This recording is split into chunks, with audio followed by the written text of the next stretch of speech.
Hi, everyone. This is Lisa Haven. And have you ever wondered exactly what the government is collecting on you? Well, now you can know exactly that.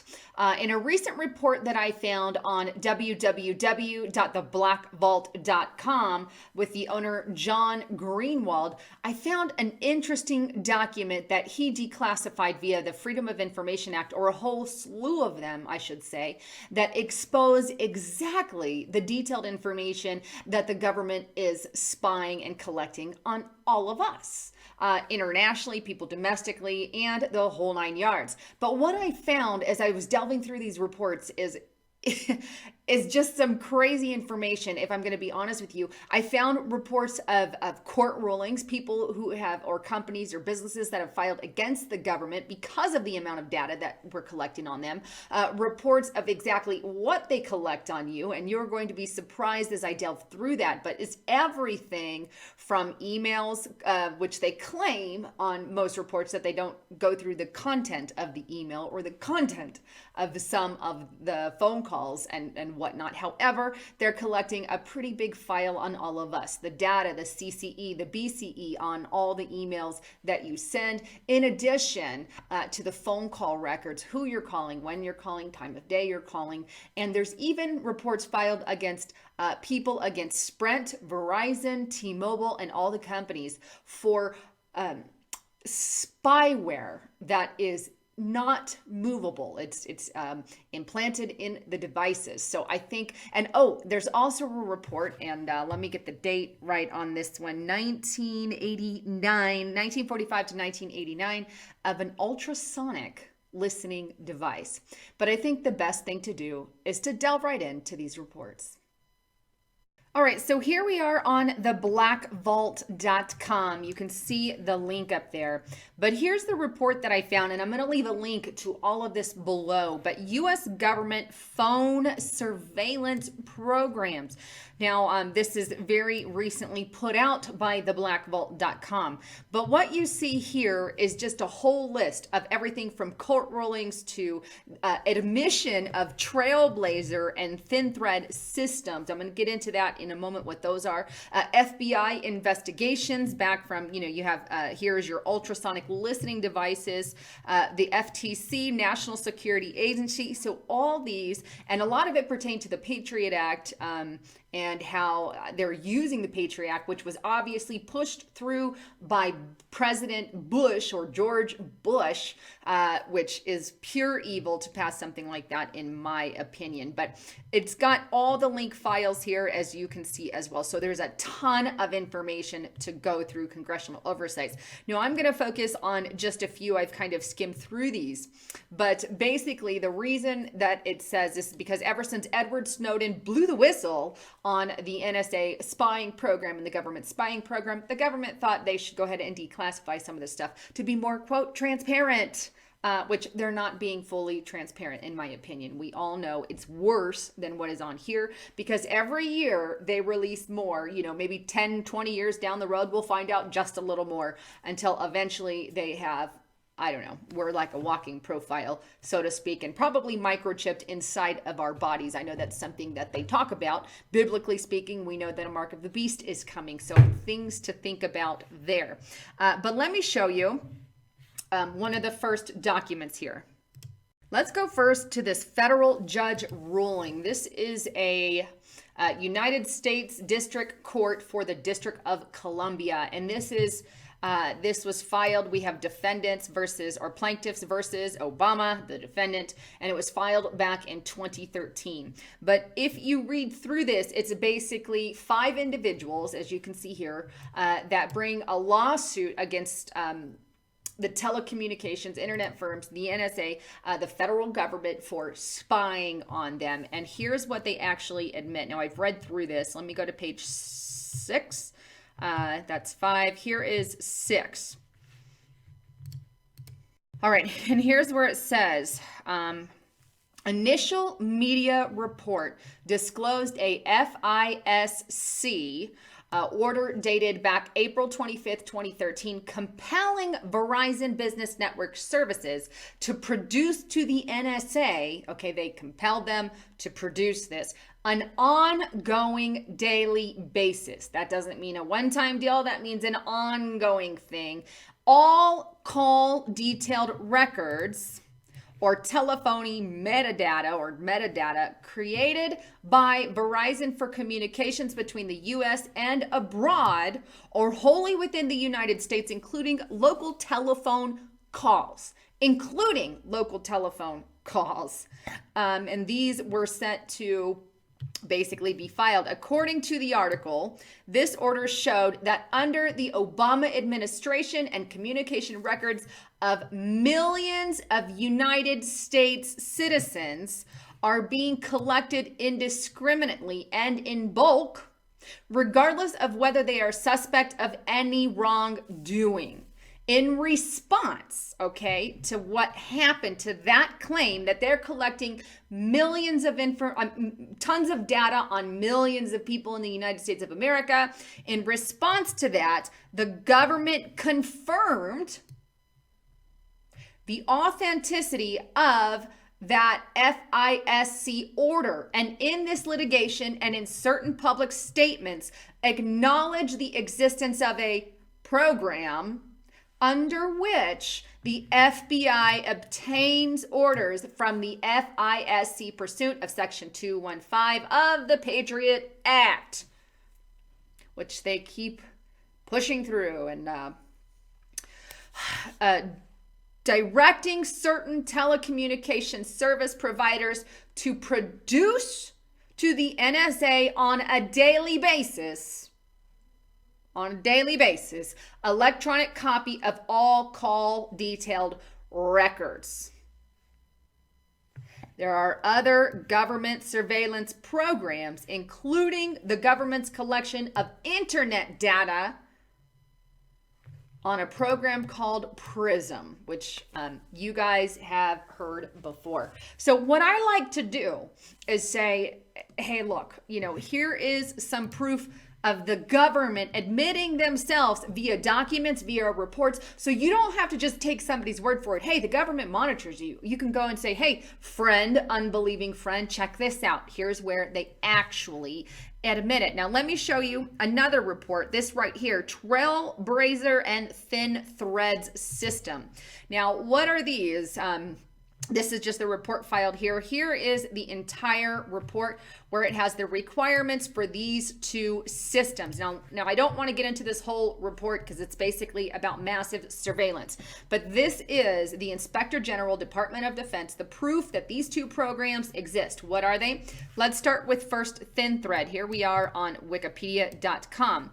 Thin Thread is the name of a project that the United States NSA, National Security Agency, pursued during the 1990s, according to a May 17, 2016 article in the Baltimore Sun, which we know is legit because you just saw the document. It involved wiretapping and sophisticated analysis of the resulting data, but according to the article, the program was discontinued 3 weeks before September 11th attacks due to the changes in priorities and the U.S. intelligence agencies. Wait a minute, change in priority.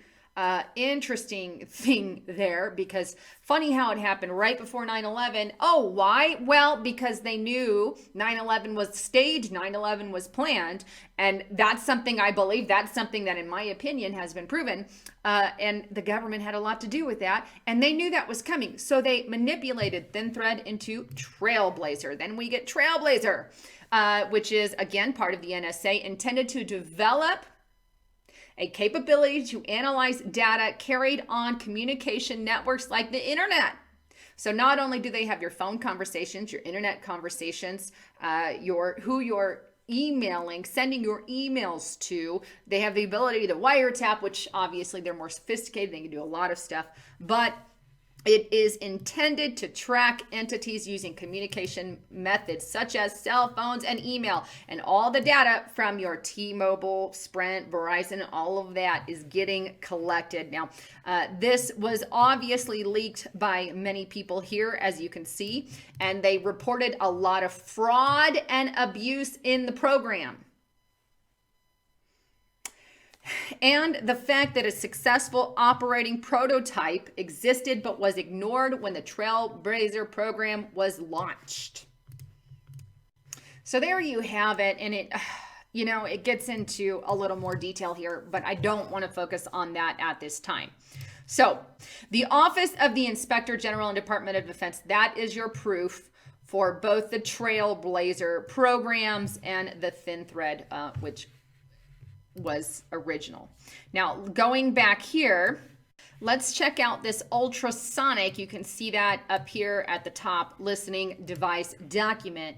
And here's that report listed here. And as you can see, it's got the word secret stamped all over it. But installation and a radio frequency microphone for possible use on a telephone line. People say echoes are just other people listening in, and there's a little more detail to that, and a little more detail than just someone else on the line. Well, that does happen. You have to remember that they also have ultrasonic listening devices, as you see in this memorandum. Keep in mind, this was back in 1945, I think, to what was the date? Let me go back. 1989 there, as you can see, and this is just the report that they've, I guess, unclassified, but FBI file number ultrasonic listening devices and wiretapping sections. Now, I don't want to read all this to you, but I'm going to leave a link to it below, and I encourage you to check it out. But notice the amount of secrecy that surrounds this report, and notice how long after they released it. So what this tells me is that they were collecting data back when the phone was invented. As soon as things were invented, as soon as things hit the ground, bang, they started collecting data. Even then, obviously not as intrinsic as it is today, and probably on a much minor level, but nonetheless, they had the capability through an ultrasonic listening device, according to their own reports. Now, just something to think about there, especially when you're, going back to technology. Now, I want to show you another one. And this one is the NSA bulk collection program for U.S. Patriot Act reauthorization. Now, this is just a letter. And notice whose name, Dianne Feinstein. Isn't she just wonderful? Obviously that was a lot of sarcasm there, because I can't stand that woman either. But here are some blatant admissions that I want to show you. It says, okay, the Foreign Intelligence Surveillance Act, which is not subject to a sunset, allows the government, upon approval of the FISA court, to install and use a pen registration or trap and trace device for national security. These authorities support two sensitive and important intelligence collection programs. They are authorized to collect in bulk certain dialing, routing, addressing, and signaling information about telephone calls and electronic communications, such as the telephone numbers or email addresses that were communicating and the times and dates, but don't worry, not the content of the phone call or the content of the email message of itself. I beg to differ, because they use email messages against people all the time, especially in court.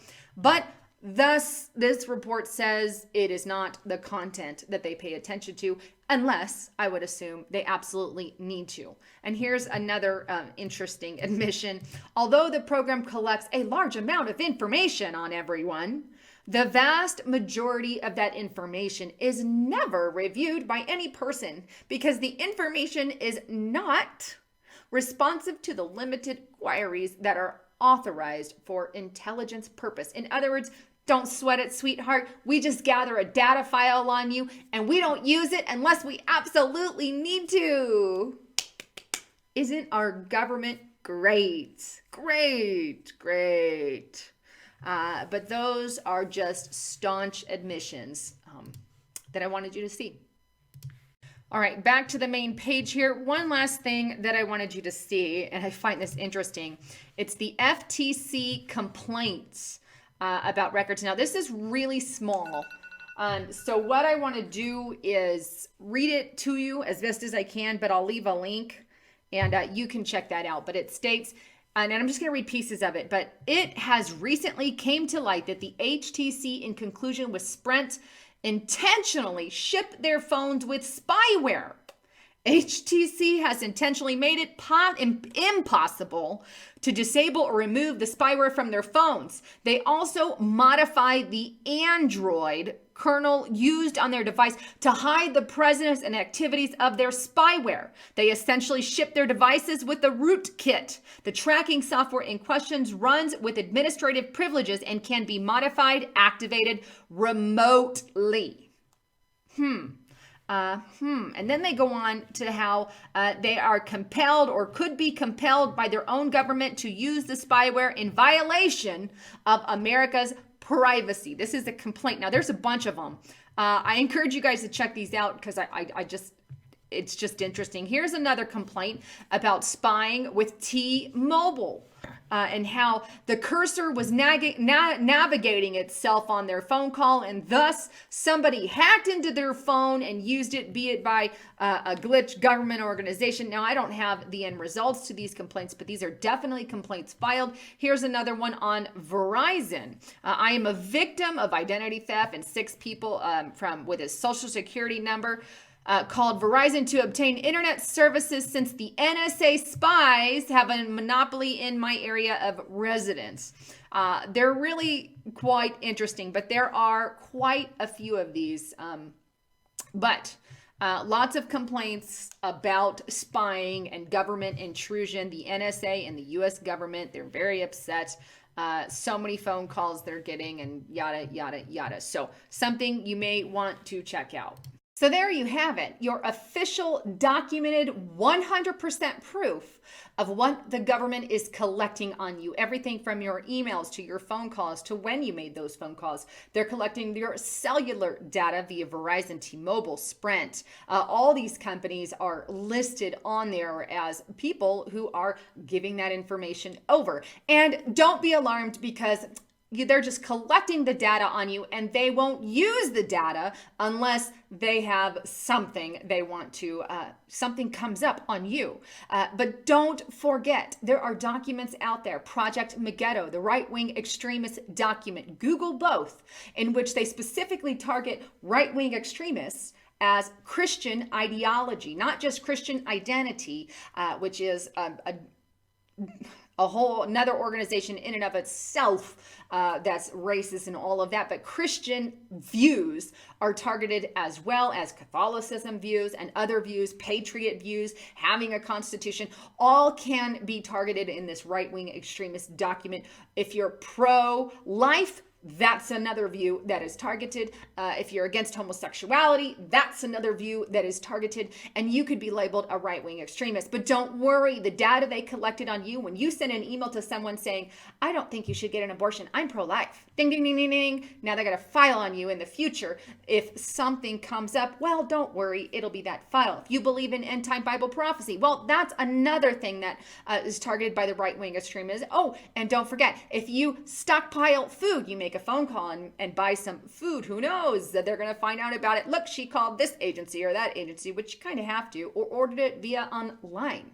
That's why it's also good to have some on your own that you make. But nonetheless, they're making a profile on you. And all these views are specifically targeted in other reports that I've read. I've read through numerous amounts of documents. And with this in mind, you know, I would be considered a right-wing extreme terrorist, though I've never done a violent act in my lifetime, nor would I, unless self-defense. Obviously, that's another story. But here's the thing. You cannot collect files and make files and profiles of people. That's called profiling someone. This is what they're doing. They're doing it with Facebook. In our local PDs, there's a program that they want to color code people based off their Facebook profile. I would probably be red based off of that. So, or how violent or non-violent a person is. This is all against our constitutional rights and needs to be brought out in the open. If you have anybody who doubts the fact of what's being collected or wants to see the evidence, this is the video that needs to go out there to all of those people. And unfortunately, it doesn't get the amount of attention that it should. This alone should outrage everyone. But sadly, it's just been kind of pushed to the side and we've gotten used to it, which is ringing up my alarm bells once again. Anyhow, wanted to bring you the latest on all of that. Don't forget to check out my two partners in this. GetTheT.com. He's got great products. Again, the D365 is another option to the detox. I love the Super Strength Tea as well. I use both of those to cleanse out my system daily because of all the chemtrails and junk that are being poured on us all the time. And there are new studies out there linking your gut, linking what's in your gut to things like cancer and all these issues that we're having. And so it's a great, I don't know about a preventative. It's obviously something that could help, help prevent or help prevent things, building up in your body. But great stuff there. Also, don't forget, if you don't have food storage, check out foodforliberty.com/Haven, and I'll leave a link. Thanks again for tuning in. This is Lisa Haven signing out.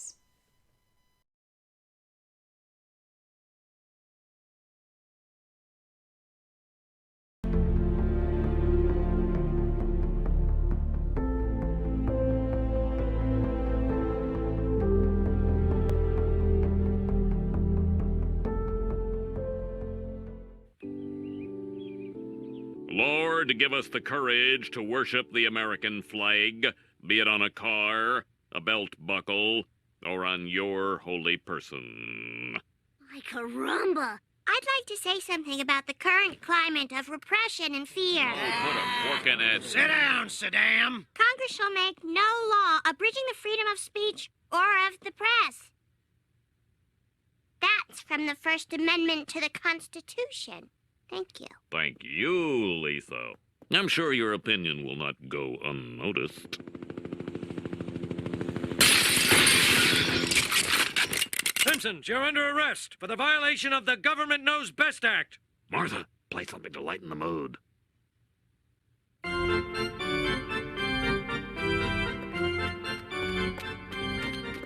I eat some peanuts and cracker jacks. I don't care. Ah!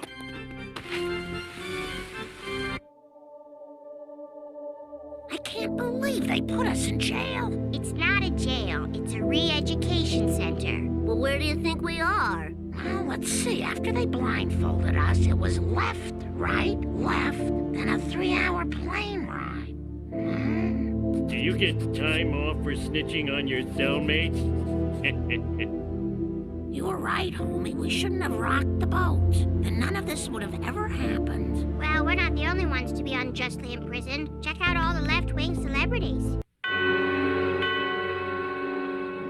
Elmo go to wrong fundraiser.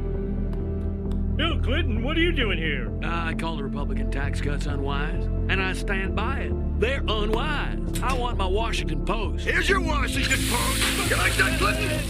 You traitors, pipe down. You're all here because you hate freedom. I'm here because I said imported wines are better than Napa Valley. Yeah? Well, why don't you take a Napa? My only crime was driving a truck full of explosives in from Canada. I don't know why they put the real ones in with the joke ones.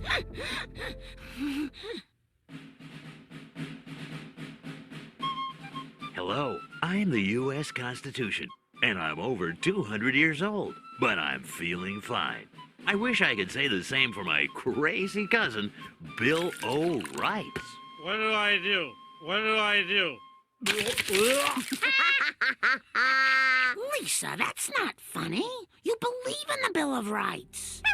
I don't know whether it's the lack of sleep sleep, the sodium pentothal, or that it's the only cartoon I've seen in 2 months. But this is what I believe in now. Congress shall make no law abridging the freedom of speech or of the press. That's from the First Amendment to the Constitution. Thank you. Thank you, Lisa. I'm sure your opinion will not go unnoticed.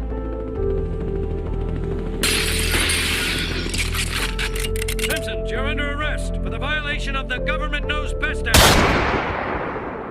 Convergence of globalization and technology has created a new brand of terrorism. There were persons who, for whatever reason, came to view their home country as the enemy. The kind of right-wing, religious-based domestic terrorism. Disturbing news tonight about homegrown terror. Part of this is big change in the White House, a new cultural experience, and some of the crazies are coming out of their closet. Right now, it looks like there is no connection between the men arrested and any known terrorist cell. Homegrown. Yeah, homegrown, I should say. Folks, we've got a very serious situation here. I'm holding what is called the right-wing extremism, current economic and political climate, fueling resurgence and radicalization and recruitment. And in it, we talked about the fact that they define pro-lifers as domestic terrorists. They put this in a Department of Homeland Security document, this official assessment, now saying pro-lifers, people that believe in end-time prophecies, people that are opposed to the administration's position on immigration, those of us that are standing up for the sanctity of life and for the sanctity of marriage, all of those are now potential, and this is what they're saying, domestic terrorists. It's a terrorist next door that could be our bigger threat. They call people who believe in the sanctity of life, who believe in owning firearms, who believe in serving their country in the military and coming back, who are very concerned about the policies that this nation is embarking on, spending too much money, taxing too much. It's all listed right here. These are the domestic right-wing extremists. You traitors, pipe down. You're all here because you hate freedom. In 1942, the United States government forcibly relocated over 112,000 Japanese nationals and Japanese Americans to remote housing facilities called war relocation camps for the purpose of detainment, re-education, and forced labor. Of those interned, 62% were United States citizens. I can't believe they put us in jail. It's not a jail. It's a re-education center. Over the last decade, we've seen the introduction and enactment of some of the most dangerous legislation ever to be conceived by our elected officials, who have not forgotten who they serve, but only now reveal to the American people, through the fruit of their own actions, that our rights and our freedoms are secondary. The USA Patriot Act allows for American citizens to be picked up and incarcerated indefinitely without charges, and allows law enforcement to conduct warrantless and secret searches of Americans' property and possessions. The Military Commissions Act dissolved the cornerstone of our Constitution by removing the writ of habeas corpus, allowing the permanent imprisonment of enemy combatants, and disallowing petitions to the court to know why you've been locked up in the first place. Although never passed by the Senate, the Violent Radicalization and Homegrown Terrorism Prevention Act shows us the mindset of our leaders in Washington. If passed into law, the bill would make public demonstrations and protesting into an act of terrorism and label the organizers as thought criminals and potential homegrown terrorists. Now that the federal government has the authority to sneak, snatch, and lock up its own citizens, a new bill has been introduced by Congress that gives the feds a place to hold those outspoken dissenters and potential domestic terrorists. The National Emergency Centers Establishment Act, or H.R. 645, allocates military bases to be converted into FEMA emergency centers. It also mandates that these camps be built complete with public works, medical, and educational facilities, just like the Japanese internment camps of the 1940s.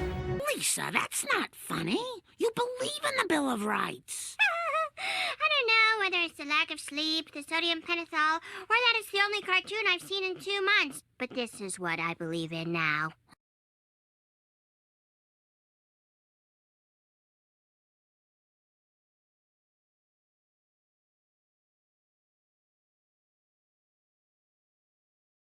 I'm following up with you all regarding the FEMA camps and information that they are not telling you. And one of the things that they're not telling you is these representative programs, because I don't know if you all know this, but they have private sectors and your government's hiring people under closed doors and behind closed doors in stores, malls, and different areas who are FEMA representatives and working for the FEMA organization. Now I'm here at the FEMA website itself, and it says 90-day private sector representative program. Basically, this provides an overview of the FEMA private sector representative rotation program. So basically, anyone could join this program, or they have a program where people can join to learn about the response team and how FEMA works and to be on the FEMA team. Now, this is a very red flag for those of you who know about the FEMA camps and how this relates to FEMA camps. But basically, they're getting people, or they're hiring people in order to convince you to either join FEMA or get in these FEMA camps. And it says, FEMA's private sector division has created a 90-day rotational private sector seat in the National Response Coordination Center, or NRCC, to support Emergency Support Function 15 External Affairs. And it says when the NRCC is activated, representatives will work to communicate, coordinate, and collaborate between public and private stakeholders to fulfill various objectives that support and contribute to the overall response and recovery during an event. So they will serve as a key channel of communication between FEMA and the private sector, support situational awareness of disaster impacts and recovery within the private sector, and coordinate with other relevant emergency support functions and infrastructural liaisons in support of private sector recovery efforts. And that's in case of emergency. If there is no emergency, however, they will seek and share information with the private sector on preparedness, planning, training, exercise, and mitigation activities. What is your government doing right now? What is the military doing with these Jade Helm and UX training drills? They are getting ready for martial law. They're getting ready for race wars, race riots. They're getting ready for all the like. They're getting ready for civil unrest. They're getting ready for people to go nuts when there's no food, when there's no more water to put you into these FEMA camps. Also, it even tells you that past participants in this program include businesses like Target, Verizon, Brookfield Properties, Walmart. I did a video on Walmart. If you have not seen it, please watch it.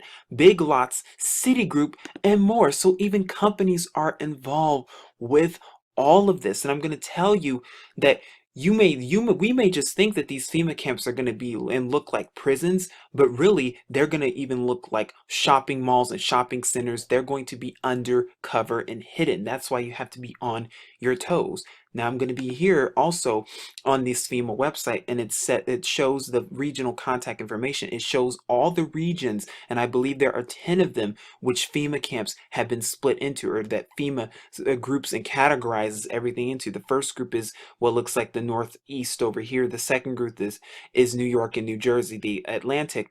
The third group is right here. The fourth group is the Southeast. The fifth group is actually the Midwest, with Chicago as the center. And you can see their centers right here. I'm not going to name them for the sake of time, but here's 6, 7, 8, 9, and 10. And also in group 2, that includes Puerto Rico and the U.S. Virgin Islands. Now, why is all this important? Why have they already mapped out everything on flood hazard mapping activities, but why are they grouping everything and they have capital cities ready to go? Because this is how they're going to go with the plan for what? Martial law, for putting people into these FEMA camps. And also, honestly, if you're in a big city, now is the time to start thinking ahead of time, because I'm telling you, the cities is where they are targeting. Living off grid is not looking like a bad idea, honestly. So I'm showing you this so that you know and are aware, but I'm going to show you some other startling information and facts that even show and prove that these FEMA camps are not just the prison and the military bases, but they are also even in your stores, shopping centers, shopping malls, and even what looks to be just like a normal day and what looks to be like a normal shopping center. As you can see here, I'm on Dave Hodges' The Common Sense Show, and if you've been watching my videos, you know that I report a lot of what he posts, because remember, your mainstream media is not going to tell you this. Your mainstream media, the alphabet soups, the CNNs, the Fox, the ABCs, they're not going to talk about this. Why? Because they're trying to distract you. Anyway, let's keep going. But he says, architects confirm shopping malls will become FEMA camps. Just even reading that title, this should ring some alarm bells and raise some red flags. I also did reports on store closings and store closures and how they are on the rise. If you look at my video, and I'll leave a link below for it, you'll see that within the past couple years alone, thousands of stores are closing their doors. Why is that? Because some of them are converting into FEMA camps. And a lot of them also are big malls. Malls are also becoming obsolete. I wonder why that is, because they're getting the infrastructure ready. So I'm going to go scroll down. It says, but look at this picture right here. Prison fencing in a guard tower at this Denver public school. At a school. Why would a school need fencing in a guard tower? You all need to start paying attention to even the minute, minuscule little things, because that is how they're going to prepare. And they're going to use federal buildings and federal areas such as schools, libraries, and even post offices as means and as places and as like guard places for these FEMA camps, as bases. They're going to become the new military bases. And if you don't believe me, well, only time will tell.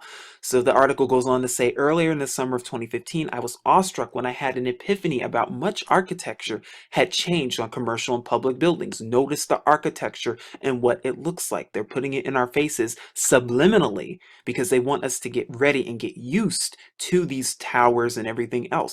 But he goes on to say, the most striking change came in the form building what clearly looks like guard towers on new strip malls, shopping malls, new schools, and this trend even went so far as to include the retrofitting of closed strip malls.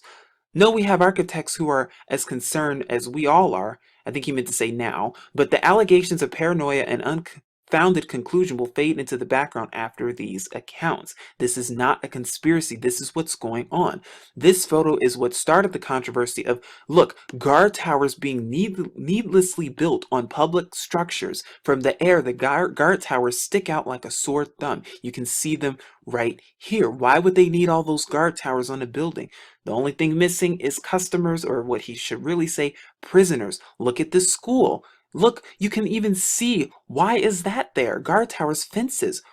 It even looks abandoned. Why is that? It looks like a prison. A Denver metropolitan school complete with the Marana Mall type of guard tower. You can see it right here. And it goes on to even say, look at the FEMA Mall in Tampa. This is a mall. You see the gates, you see the towers ready to go. From a layman's perspective, I cannot see any justification for adding of guard towers to a mall. He says, what is the point? And then he goes in to talk about who are these FEMA camps for. However, the FEMA camps facilities are only capable of housing about 800,000 detainees. And remember, they're all across. And like I said, they're going to be using schools, malls, and architecture buildings and other facilities in order to fulfill this agenda. And he goes on to say, nothing happens in isolation. And in the context of the martial law drill, Jade Helm 15, which I was talking about earlier, it's quite clear the DHS, FEMA, the DOD, and all the alphabet soups are preparing for mass detentions in numbers which will greatly exceed the estimated 800 FEMA camps already in existence. Now, this is important. Think about this. They're not going to have enough room and space to put everybody in these FEMA camps. So what are they going to have to do? They're going to have to put you into subsequent FEMA camps, or what I like to call them, the nickname of FEMA camps, which are what? The schools and all of these right here. They're going to be converted into FEMA camps. It's going to be for the same use and the same the purpose.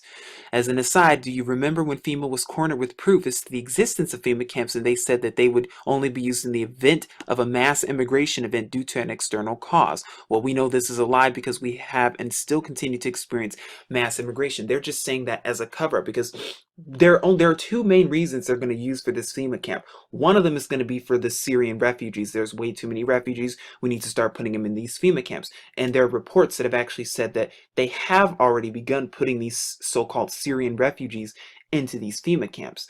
in which we know they're going to use the Syrian refugees, or some of them, for World War III, for so-called terrorism and false flags. But second, they're going to try to say, oh, we need them for in case of an emergency, in case of an emergency. Why would there be an emergency unless they were planning on an emergency, which is what they're doing. Remember, solution out of a problem. They cause the problem and offer their own solution. Let's keep going, though. He goes on to talk about the illegal aliens that are in America and how that relates to FEMA camps. But I want you to see this and how important it is. Architects. He even talks about and have reports from architects who say the same things. Guard towers are being built upon shopping malls and schools to serve no purpose except for what? The FEMA camps. And he goes on to talk about. Now, what's interesting is that these architects, he gets these reports from actual architects. He talks about how these architects, as they build, they started noticing that what? That these buildings, they started adding guard towers to them that are not needed. And these architects started questioning this and started wondering, why are they building guard towers on these buildings unless they're being used for a specific purpose? He also says it right here. I'm not going to read it for the sake of time. I'll leave the link so you can on your own. But he goes on to say that another architect that noticed it too was, I designed timber homes and some commercial buildings, so I've noticed this trend over the past few years that new buildings have a guard tower feature. Why is that? Do you see that? It's hidden right in front of our faces. So we see what the real purpose is. Now I'm on another article that he posted. The next tool of tyranny and enslavement is coming from your pastor and FEMA. I did another video on the pastors and how they're being used for the FEMA agenda, but I'm just going to go over this real quick. Is that it says your church is likely an agent of the state. Now, this is real important. I didn't bring this up in my other video, but I want to bring this up as an update to you all now. How these churches and these pastors, not only are they pimping you out, but now they're using surveillance in their church and camera and face recognition in order to spot you and place you into these FEMA camps. The Church X program, which is this nefarious program, in order for churches to so-called know their members, are what do? They recognize your face. How? They enroll you into the church's database, they upload videos or photos of the members, and then they identify your face recognition. They also have this technology with the cameras, with cameras outside of your house, with cameras installed on street lights, with cameras installed in malls, businesses, wherever you go. They have the face recognition technology, and it's only a matter of time until they include this technology on your TVs, on your phones, on your laptops. Why? Because they want to spy on everything you do so that they can know who they want to place into these FEMA camps and where. So, but what is the church? What are they doing? What is their agenda? The pastors, what do they do? If you're new to a church organization, or if you're new, or if you've been going to a church and you're so-called tithing to the church, what do? The pastors submit a list of their weekly congregation attendees and the new attendees. We had to fill out that form or fill out that card or fill out like an envelope. They submit all of that information to the government so the government can keep track of who's going to church and who's part of which congregation and who they could use to put into these FEMA camps.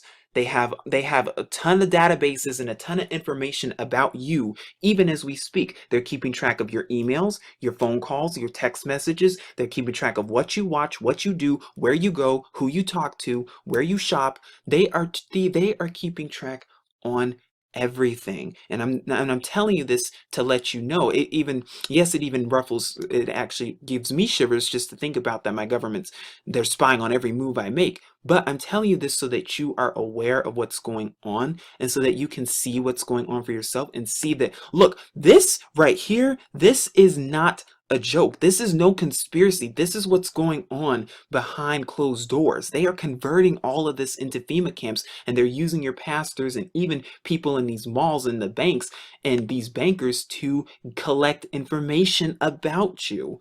And I'm telling you this so that you know ahead of time, so that when disasters do strike, so when the government and their planned disasters do hit, you are ready for it and you're able to arm yourself. How are you going to arm yourself? Not with weapons, not with, stocking up on food, but with the full armor of Yahuwah, with Yahuwah and following his law, statutes, and commandments, and his son Yahusha, who died for your sins. That way all may be well with you. Seek Yahuwah in these end days, because I'm telling you, things are about to go real crazy. But I wanted to share all of this with you all because I think it's important to know and to see what's really going on. And also I wanted to mention how they're turning street signs and different traffic signs into FEMA labels as well, and how that relates and correlates and corresponds to the military as well. Like I said, it's all subliminal. You don't see it now, but even if you look at a road sign or just some of the traffic and highway signs, you start to notice, why are certain signs there? Why are certain arrows there?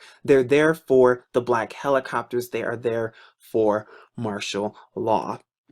And when it's implemented, they have everything set, practice, ready to go. Like I said, your military, what have they been doing? They have been practicing and training so hard for this. They are training even as we speak. They're getting ready for civil unrest. But if you are ready and you are seeking Yahuwah, you do not have to worry. Fear not. But what do you have to do? Come out of religion, come out of Babylon, come out of her, my people. And yes, that includes coming out of Christianity. Hopefully this has been a resource to you. Hopefully this has opened your eyes even more. I'm going to be doing more follow-up videos to this as well, and just really keeping you all updated, because it's really vital. Now seek Yahuwah with all your heart, that all may be well with you. Truth unveiled. Shalom.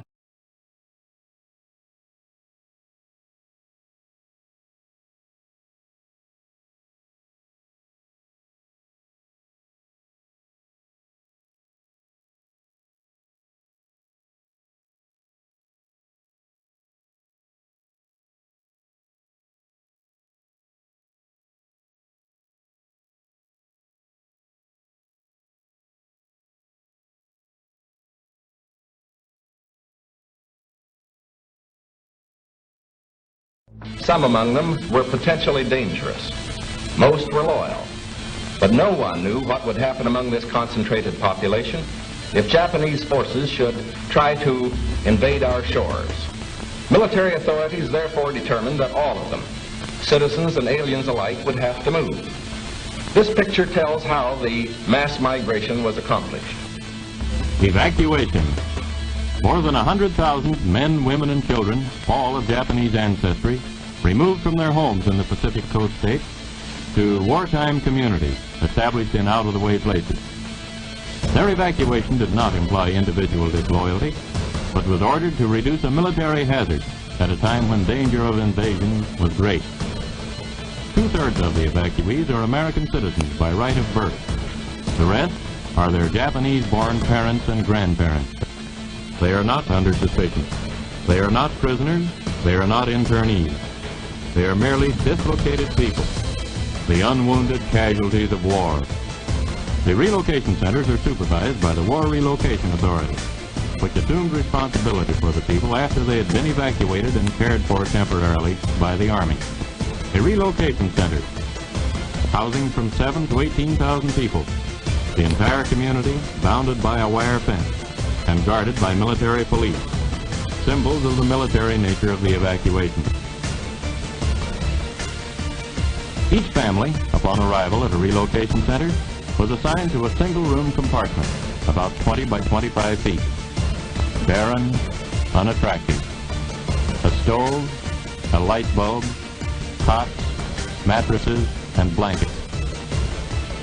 Those were the things provided by the government. In 1942, the United States government forcibly relocated over 112,000 Japanese nationals and Japanese Americans to remote housing facilities called war relocation camps for the purpose of detainment, re-education, and forced labor. Of those interned, 62% were United States citizens. President Franklin Roosevelt authorized the internment with Executive Order 9066, allowing military commanders to designate military areas as exclusion zones. This power was then used to declare the entire Pacific coast as an exclusion zone, forbidding people of Japanese descent to live within these areas, unless, of course, they were held in war relocation camps. In 1944, the Supreme Court upheld the constitutionality of these exclusion zones, and in 1945, after 2.5 long years of imprisonment, the interns were finally released. The United States government issued no formal apologies, but did present each former inmate with exactly $25 in cash and a train ticket home, if they were lucky enough to still have one. 43 years later, in 1988, President Ronald Reagan would sign a bill that formally apologized for the internment of Japanese Americans on behalf of the United States government, and finally granted reparations to survivors. The language of the bill stated that government actions of the 1940s internments were based upon 3 criteria: racial prejudice, wartime hysteria, and a failure of political leadership. So what is most important in this bill has less to do with property than with honor. For here we admit a wrong. Here we reaffirm our commitment as a nation to equal justice under the law. In 2001, following the attacks of September the 11th, our government again went into open roundup mode, detaining and imprisoning thousands of United States citizens, again seemingly based upon the same 3 criteria used to intern Japanese Americans: race prejudice, war hysteria, and a failure of political leadership. Let there be no argument. The United States government has put its own citizens in detention centers. The justifications for doing so range from personal prejudices based upon political and religious grounds to wartime frenzies and fears of future terrorist attacks. In a time of great crisis, the impossible becomes possible. Is it possible that internment camps are being built in the United States today? Is it possible that history will repeat itself?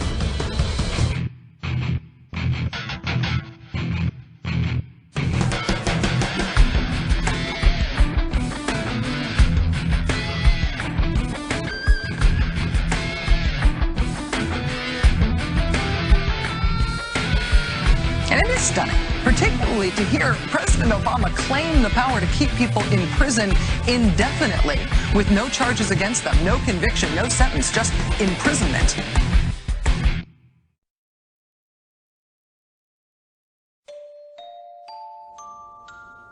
Well, we used internment camps here in the United States during World War II, and we interned Japanese Americans. Or Americans, I should say, to be more correct, Americans of Japanese descent. And these people were cordoned off for the duration of the war. Background checks could have been done. They could have been released or cleared out of those facilities. But it was thought best, because there was so much animosity toward the Japanese for the attack on Pearl Harbor and subsequent deaths of U.S. soldiers, that these people just be kept out of sight in one of their detention facilities. On April 1st, 1979, by Presidential Executive Order 12127, the Federal Emergency Management Agency was created for the purpose of coordinating the response to disasters that have occurred in the United States and that overwhelm the resources of local and state authorities. Upon its creation, FEMA absorbed the Federal Insurance Administration, the National Fire Prevention and Control Administration, the National Weather Service Community Preparedness Program, as well as several other federal-level preparedness programs.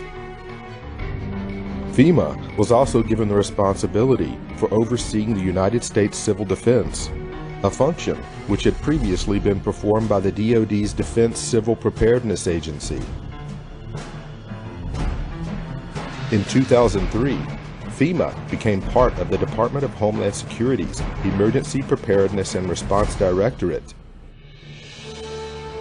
FEMA follows 3 simple directives. 1. National emergency recovery. 2. Continuity of government. And 3, combating perceived threats to the existing social and political order.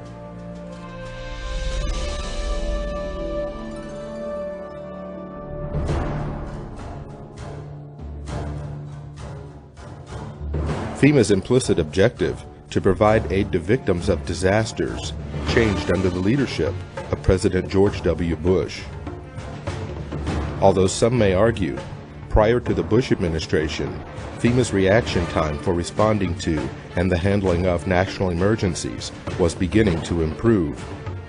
But in 2003, President Bush would shift the focus of responding to emergencies in America by placing FEMA under the umbrella of the Department of Homeland Security, whose stated objective was and still is to protect our nation from dangerous people.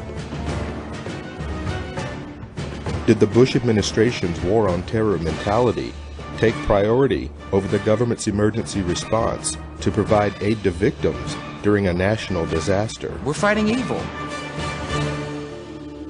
And I remember my first words to him were, Mr. President, my estimate is that 90% of the population of New Orleans has now been displaced.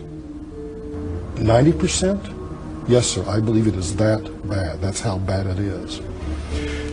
I really thought that would get just the whole mechanism of the federal government to come charging in, is once again this mentality that it's a natural disaster. It's a hurricane. It's not Al-Qaeda. The most important job of government is to protect the homeland. In the midst of a searing heat wave, Jefferson County residents lined up in their cars for food and water, wondering what took so long. Slow. Everything is slow. The man who runs the county, Judge Carl Griffith, agrees, and in a meeting with President Bush this morning said FEMA's delivery of relief supplies was unacceptably slow. To save American lives, we must be able to act fast. A real distrust of the federal government, especially with the levee system, because now the Army Corps has pushed that date back now to 2011. It was supposed to be up by 2010. As requests for emergency assistance poured in after Hurricane Katrina, one applicant listed this as his address, the Greenwood Cemetery in New Orleans. FEMA promptly issued a check for $2,358 for rental assistance. That's just one of thousands of examples of alleged fraud and abuse described in a new report by the investigative arm of Congress. Cost to taxpayers about $1 billion. The examples are so egregious that what they tell us is that FEMA didn't perform even basic checks to safeguard taxpayers' money. Well, today the outrage spread to Congress where House members accuse FEMA of a cover-up. 2 years after Katrina, 76,000 FEMA trailers are still being used to house families who lost their homes. Many of the trailers have high levels of formaldehyde, which can result in dangerous respiratory problems. 3 of my children began having severe nosebleeds several times a week. It got so bad that this past Tuesday I actually had to go to the emergency room. Several deaths may well be linked to toxic levels of formaldehyde gas. It is a sick organization. And it has totally lost the confidence of the people of America. Overnight, FEMA decided to stop issuing debit cards at Houston shelters, but almost no one there hoping for a card had any idea. Pile everybody up in the van and come up here and we can't even get what they said we was going to get. Even Houston's relief coordinators told FEMA a heads up would have been helpful. We just made sure everyone understood that every time they change their mind in Washington, D.C., it affects people here that are trying to deal with tens of thousands of people. We're talking about damage from Hurricane Rita last year, 2 devastated schools and kids and parents waiting for help. A few months ago, the folks at FEMA told the schools, one in Iberia Parish and one in Vermilion Parish in Louisiana, that they would get millions to relocate to higher ground. FEMA even helped them draw up the plans. And then FEMA took it back. Endless delays, he says, caused by FEMA, which just last week delayed money for rebuilding yet again. They're more worried about their own positions in FEMA, their own salaries, than the recovery process down here. There is a new hitch to report about those infamous FEMA trailers. After spending nearly $3 billion taxpayer dollars to buy them, it turned out many went unused, and now FEMA is unloading them at bargain basement prices while other people need them. After a lengthy investigation, the congressional architects of the Department of Homeland Security concluded today that FEMA, the agency that is supposed to respond to hurricanes and national disasters, should be taken out of the mammoth Homeland Security bureaucracy, disbanded, then put back together in a better way and placed under direct control of the president during emergencies. A Senate report on the government's response to Hurricane Katrina says FEMA is so far beyond repair that the agency should be scrapped. It said that agency failed in its view to anticipate and then respond to Katrina. FEMA is discredited, demoralized, and dysfunctional. FEMA is discredited, demoralized, and dysfunctional.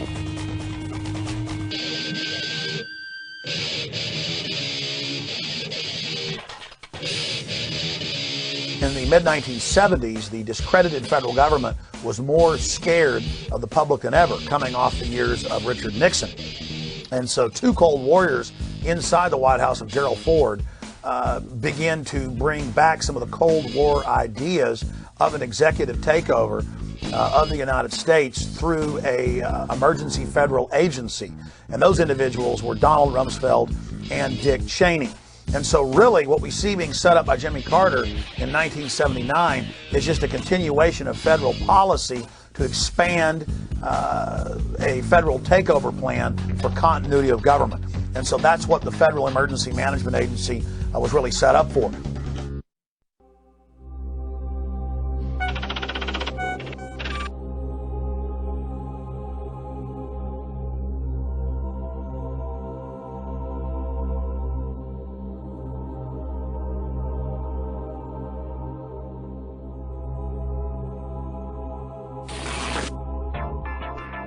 Colonel North, in your work at the NSC, were you not assigned at one time to work on plans for the continuity of government in the event of a major disaster? Mr. Chairman. I believe that question touches upon a highly sensitive and classified area, so may I request that you not touch upon that, sir. One of the programs that got exposed during Iran-Contra was Rex 84. And Congressman Jack Brooks, in those hearings, brought up the fact that in reality, FEMA was a cover for a huge continuity of government program in case the American people ever rebelled. And that was the architecture or the blueprint for the illegitimate shadow government to fully take over the functions of the entire federal government, suspend the Constitution, suspend the Bill of Rights, and arrest whoever they wanted to. And FEMA was going to control the camps that the people were going to be put into. And FEMA would be the main governmental institution with different directors over every agency. And now when you watch FEMA on television, it's always a colonel or a general or an admiral in uniform who's over the different departments. The martial law portions of Rex 84 were outlined in a 1982 memo written by FEMA Deputy John Brinkerhoff. Martial law was to be declared in the event of a national crisis, yet the plan did not define the term national crisis. The plan allowed FEMA to take control of both federal and state governments, appointing military commanders to replace duly elected officials. The plan also called for the rounding up of at least 21 million American Negroes for delivery to numerous military bases converted into prison centers, also known as FEMA relocation camps. Why? Because at that time, African Americans were classified as one of the largest threats to the continuity of the federal government. Who does the federal government consider the biggest threat these days? The convergence of globalization and technology has created a new brand of terrorism. There were persons who, for whatever reason, came to view their home country as the enemy. The kind of right-wing, religious-based domestic terrorism. Disturbing news tonight about homegrown terror. Part of this is big change in the White House, a new cultural experience, and some of the crazies are coming out of their closet. Right now, it looks like there is no connection between the men arrested and any known terrorist cell. Homegrown. Yeah, homegrown, I should say. Folks, we've got a very serious situation here. I'm holding what is called the right-wing extremism, current economic and political climate, fueling resurgence and radicalization and recruitment. And in it, we talked about the fact that they define pro-lifers as domestic terrorists. They put this in a Department of Homeland Security document, this official assessment, now saying pro-lifers, people that believe in end-time prophecies, people that are opposed to the administration's position on immigration, those of us that are standing up for the sanctity of life and for the sanctity of marriage, all of those are now potential, and this is what they're saying, domestic terrorists. It's a terrorist next door that could be our bigger threat. They call people who believe in the sanctity of life, who believe in owning firearms, who believe in serving their country in the military and coming back, who are very concerned about the policies that this nation is embarking on, spending too much money, taxing too much. It's all listed right here. These are the domestic right-wing extremists. 1 million names under the watchful eye of the United States. America's so-called terrorist watch list has hit the record number, according to one of the country's most prominent civil liberties groups. That's a lot of people to keep track of. They're adding new people all the time. It's a secret list that you don't know really quite how one gets on, and you don't know how you get off. They're coming out and profiling huge groups of people. You know, if you voted for a certain political candidate, you should be considered a potential threat. And you couple that with things like the Patriot Act, where if you are a threat in their eyes, you can be held without access to judge, jury, and without access to a lawyer or even to your family. That's very concerning, because we've watched our country go through and do this to brown people, you know, overseas. They're rounding up enemy combatants and they're putting them in camps, and they are torturing them. That is a fact. We know that. In May 2007, President Bush signed the National Security Presidential Directive 51. The unclassified portion of NSPD 51 states that in the event of catastrophic emergency, a cooperative effort among the executive, legislative, and judicial branches of the federal government, coordinated by the president, will replace normal governmental procedure. Most Americans would agree that it would be prudent to have a plan to provide for the continuity of government. They have such a plan. They introduced a little sketchy public version that's clearly inadequate and doesn't really tell us what they have in mind. But they said, don't worry, there's a detailed classified version. But now they've denied the entire Homeland Security Committee of the United States House of Representatives access to their so-called detailed plan to provide for continuity of government. They say, trust us. Trust us. George W. Bush or Barack H. Obama, the corruption, the tyranny just expands like PDD 51, where the president says, Congress, you have no authority over any way the government runs ever again during an emergency. The presidency runs everything. You are literally titular. You are a figurehead. You are ceremonial. And congressmen then on the Homeland Security Committee, as high a level clearance as the president, said, we want to see the entire PDD 51. And the White House says, no, you don't get to see it because PDD 51 removes you from that process. This is high treason against the people. It is high treason to have the executive telling the Congress, you can't see Presidential Decision Directive 51. You can't see its accompanying executive order. You don't have any authority over anything anymore. FEMA is dysfunctional. This is high treason against the people.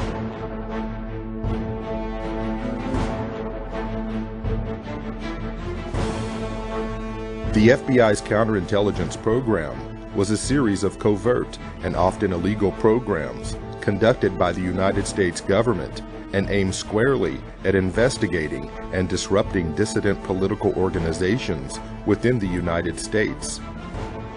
According to a Senate Select Committee study chaired by Senator Frank Church, and including such members as Phil Hart, Walter Mondale, and Barry Goldwater, the FBI's motivation for conducting these programs was protecting national security, preventing violence, and maintaining the existing social and political order.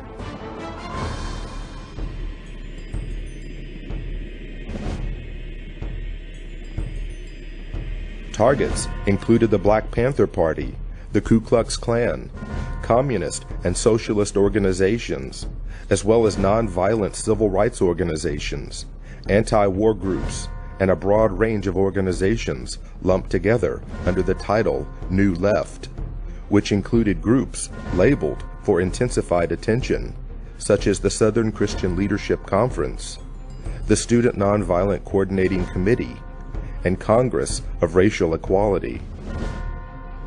Over the course of 4 presidential administrations, FBI Director J. Edgar Hoover ordered FBI agents to expose, disrupt, misdirect, discredit, or otherwise neutralize the activities of these movements and their leaders.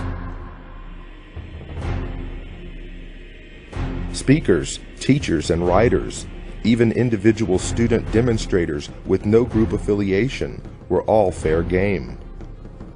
Individual case studies revealed that the FBI was successful in preventing the distribution of books, newspapers, and periodicals.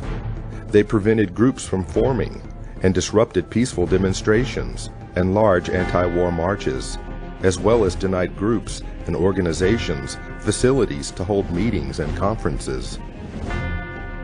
According to attorney Brian Glick in his book War at Home, the FBI used 4 main methods for their counterintelligence program. Number 1, infiltration, getting agents on the inside in order to undermine trust and scare off potential supporters.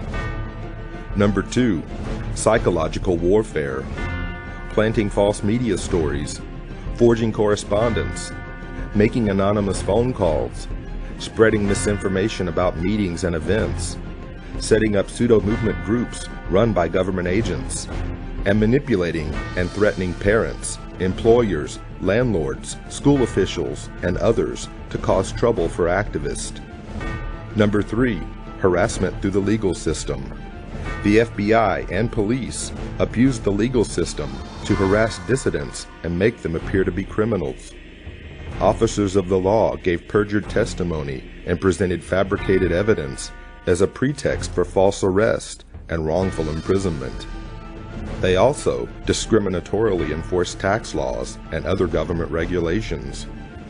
Number 4, extra-legal force and violence. The FBI and police threatened, instigated, and themselves conducted break-ins, vandalism, assaults, and beatings, all in the name of maintaining the existing social and political order.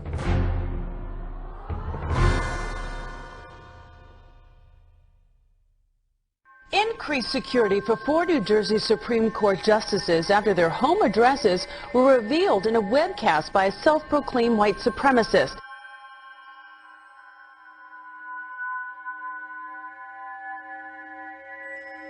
Welcome to the Hal Turner Show. Doesn't a noose symbolize hate, bigotry, division? Justice.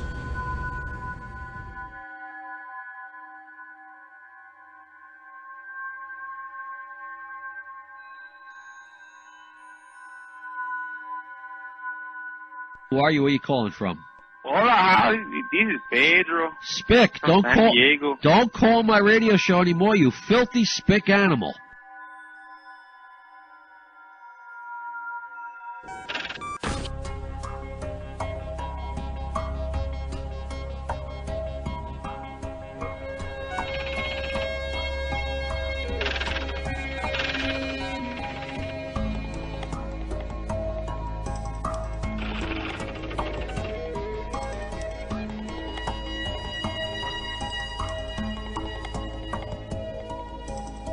People were being profiled and stopped if they had certain kind of bumper stickers on their car, like a Ron Paul bumper sticker or a Chuck Baldwin supporter. And as you read the Make report, bits and pieces that were lifted right out of the Project Megiddo report back in 1999 by the FBI, describing what terrorists were, how law enforcement could identify potential terrorists. And I can remember back in the 90s, the FBI was doing a an education program with local law enforcement, and what they had was a trifold pamphlet. Again, this was not meant for public consumption, only to be passed around amongst the rank and file in the police. It ran through the list of what a potential terrorist might be or what they might prescribe to. And the list is kind of interesting. If you were a supporter of the Constitution, if you were an ardent supporter of the Second Amendment, or even if you were a person of deep religious conviction, you might be a member of a certain cult. And going back to Project Megiddo, it's all basically the same thing. That if you have any strong beliefs in anything, that you could be a possible threat. You could be a terrorist threat against government structure. In Missouri, a new document meant to help Missouri law enforcement agencies identify militia members or domestic terrorists has drawn criticism. The February 20 report, called the Modern Militia Movement, mentions such red flags as political bumper stickers for third-party candidates, such as Ron Paul, who ran for president, talk of conspiracy theories, such as the plan for a superhighway linking Canada to Mexico, and possession of subversive literature. So the state police of Missouri have been told that if you see a car with a bumper sticker that opposes the so-called creation of North American Union, the superhighway, that you are probably following a militia member, that you are following an anti-government radical. If you see a car with a bumper sticker that says Ron Paul for president, you might be dealing with a violent radical. Exercise extreme caution.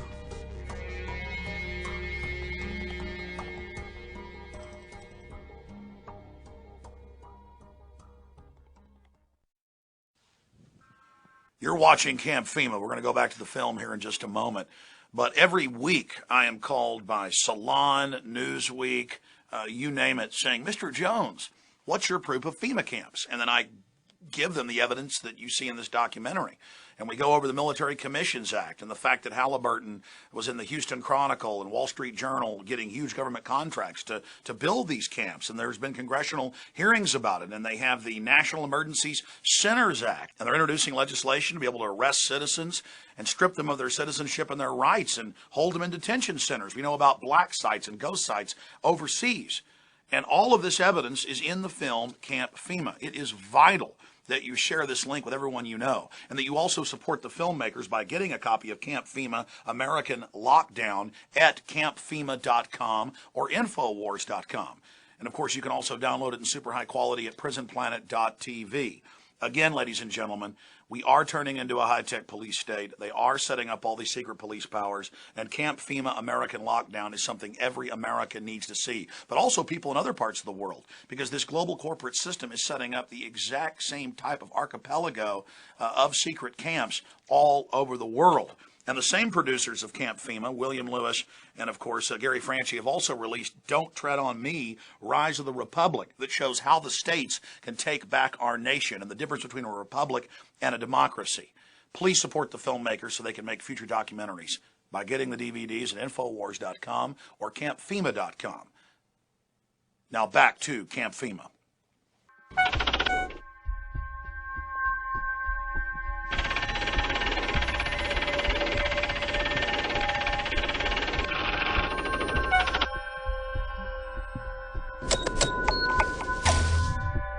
We do know that 28% of their funding comes from the Department of Homeland Security. This is not the first time that a report has been issued to Missouri law enforcement and surrounding fusion centers in other states by the MIAC Center. This right here is a stack of every single one of the MIAC reports that has been drafted. MIAC Alert, Constitution Rangers, June 7th, 2007. You've got the Black Separatism Bulletin, November 4th, 2008, American Radical Islam Converts. Here is the MIAC Strategic Report dated 11/28/2008 on the anarchist movements. You've got it on the Modern Committees of Safety, Voice of the People, or Militias in Disguise. That's January 9, 2009, which came out right before the infamous MIAC Strategic Report on the Modern Militia Movement. So they've been producing these documents for quite some time. If the people profiled in this document could be considered a potential threat to law enforcement. That means they could be considered a potential domestic terrorist. And if you have the word terrorist attached to your name, whether it is domestic or foreign, the Patriot Act still applies to you, whether you're an American citizen or not. I remind you that before the Nazis began to persecute and incarcerate and kill and so forth the Jewish people in Germany, the first thing they did was label them as extremists and fanatics and all these kind of things and get the people conditioned against them. And then with the approbation of the general populace, they were able to unleash the fury of the state against them, and we all of course know what happened as a result of that.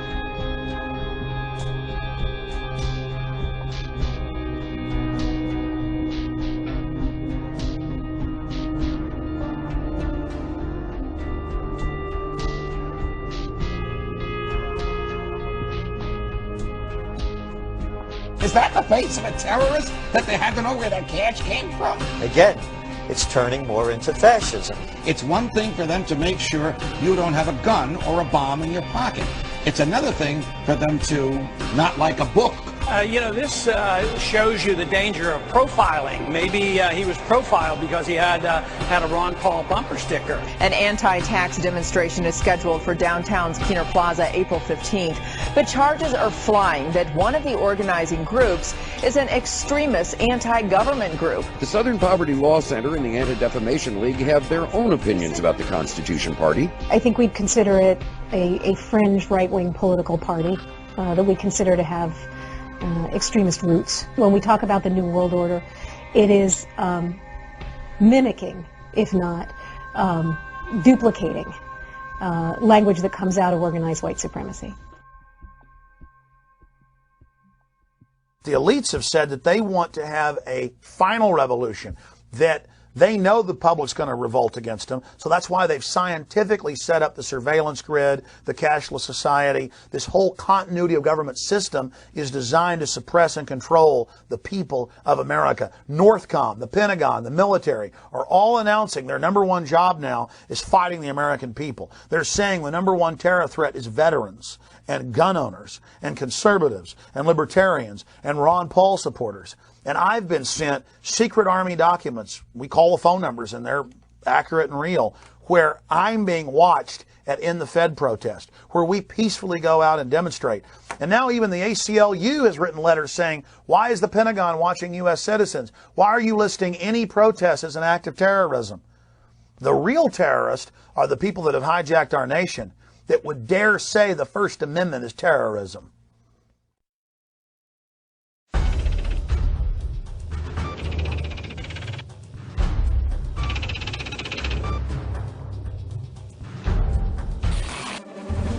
Two new reports out document an alarming rise in the number of hate groups in the United States. The Southern Poverty Law Center's intelligence report found 926 active hate groups in the country. That's up more than 50% from just 2000.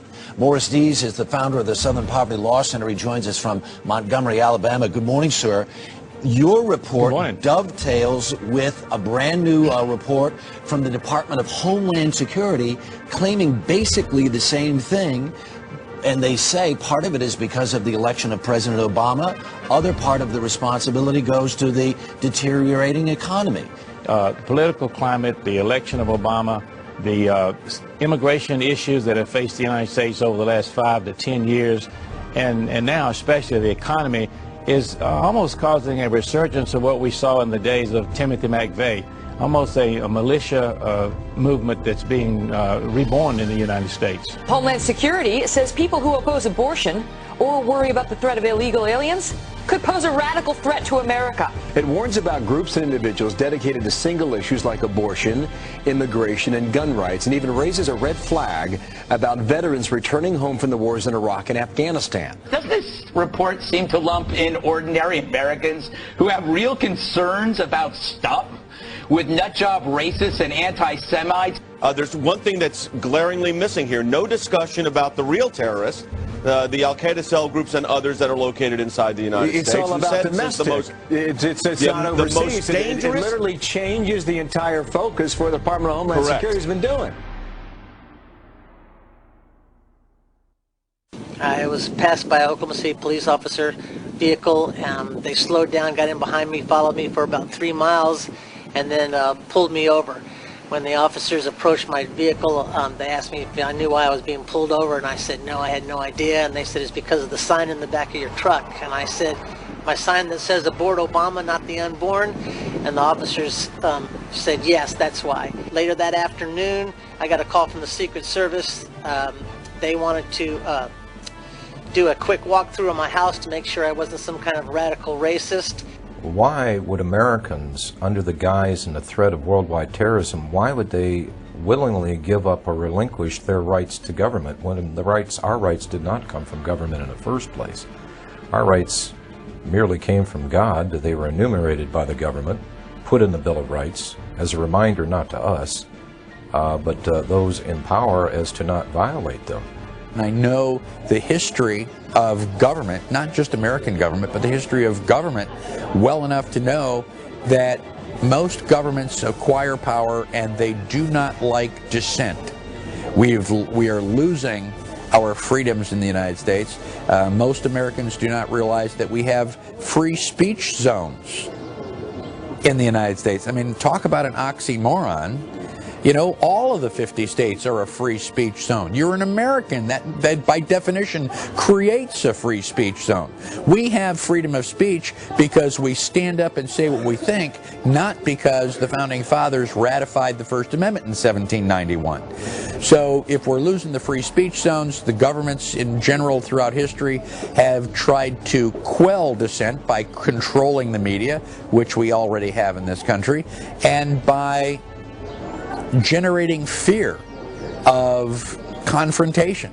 After Seattle, the feds said we can't allow protests anymore in America. It's too dangerous. That's why we're going to have free speech zones miles away from where the events are, in baseball fields, in church parking lots, where nobody can see you or hear you. You've got your First Amendment, but you've got it way over here miles away. That all started as a beta test in Seattle in '99 with the police, after they'd staged the riots, with hired anarchists coming up to people saying nowhere in the city could they even wear a pin saying no WTO.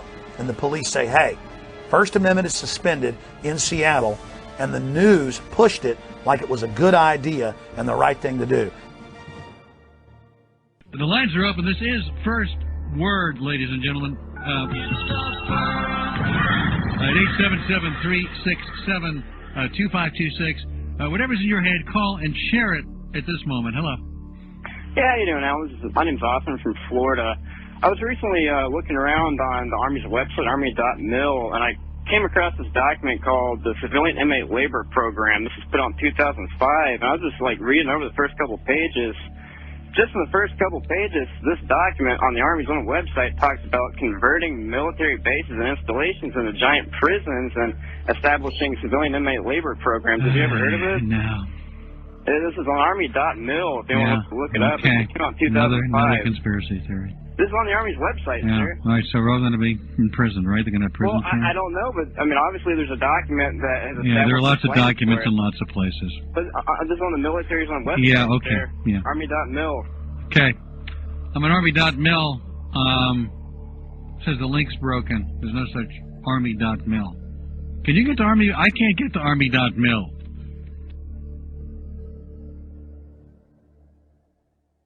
Army Regulation 210-35. Now, this was set up in 1986 secretly, and for 10 plus years it was secret. And in 1997, Bill Clinton declassified this, and we were the first major radio show to cover it.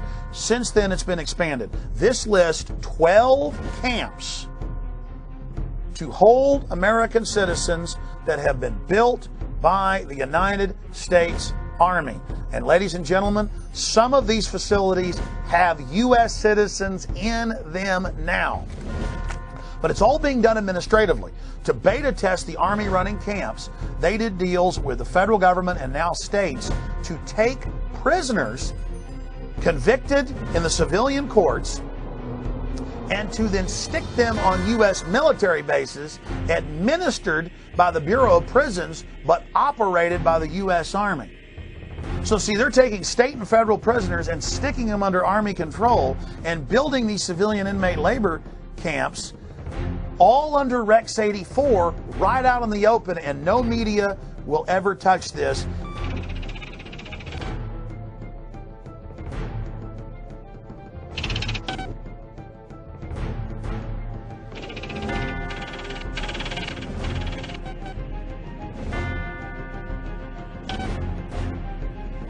Beginning in October, the Army plans to station an active unit inside the United States.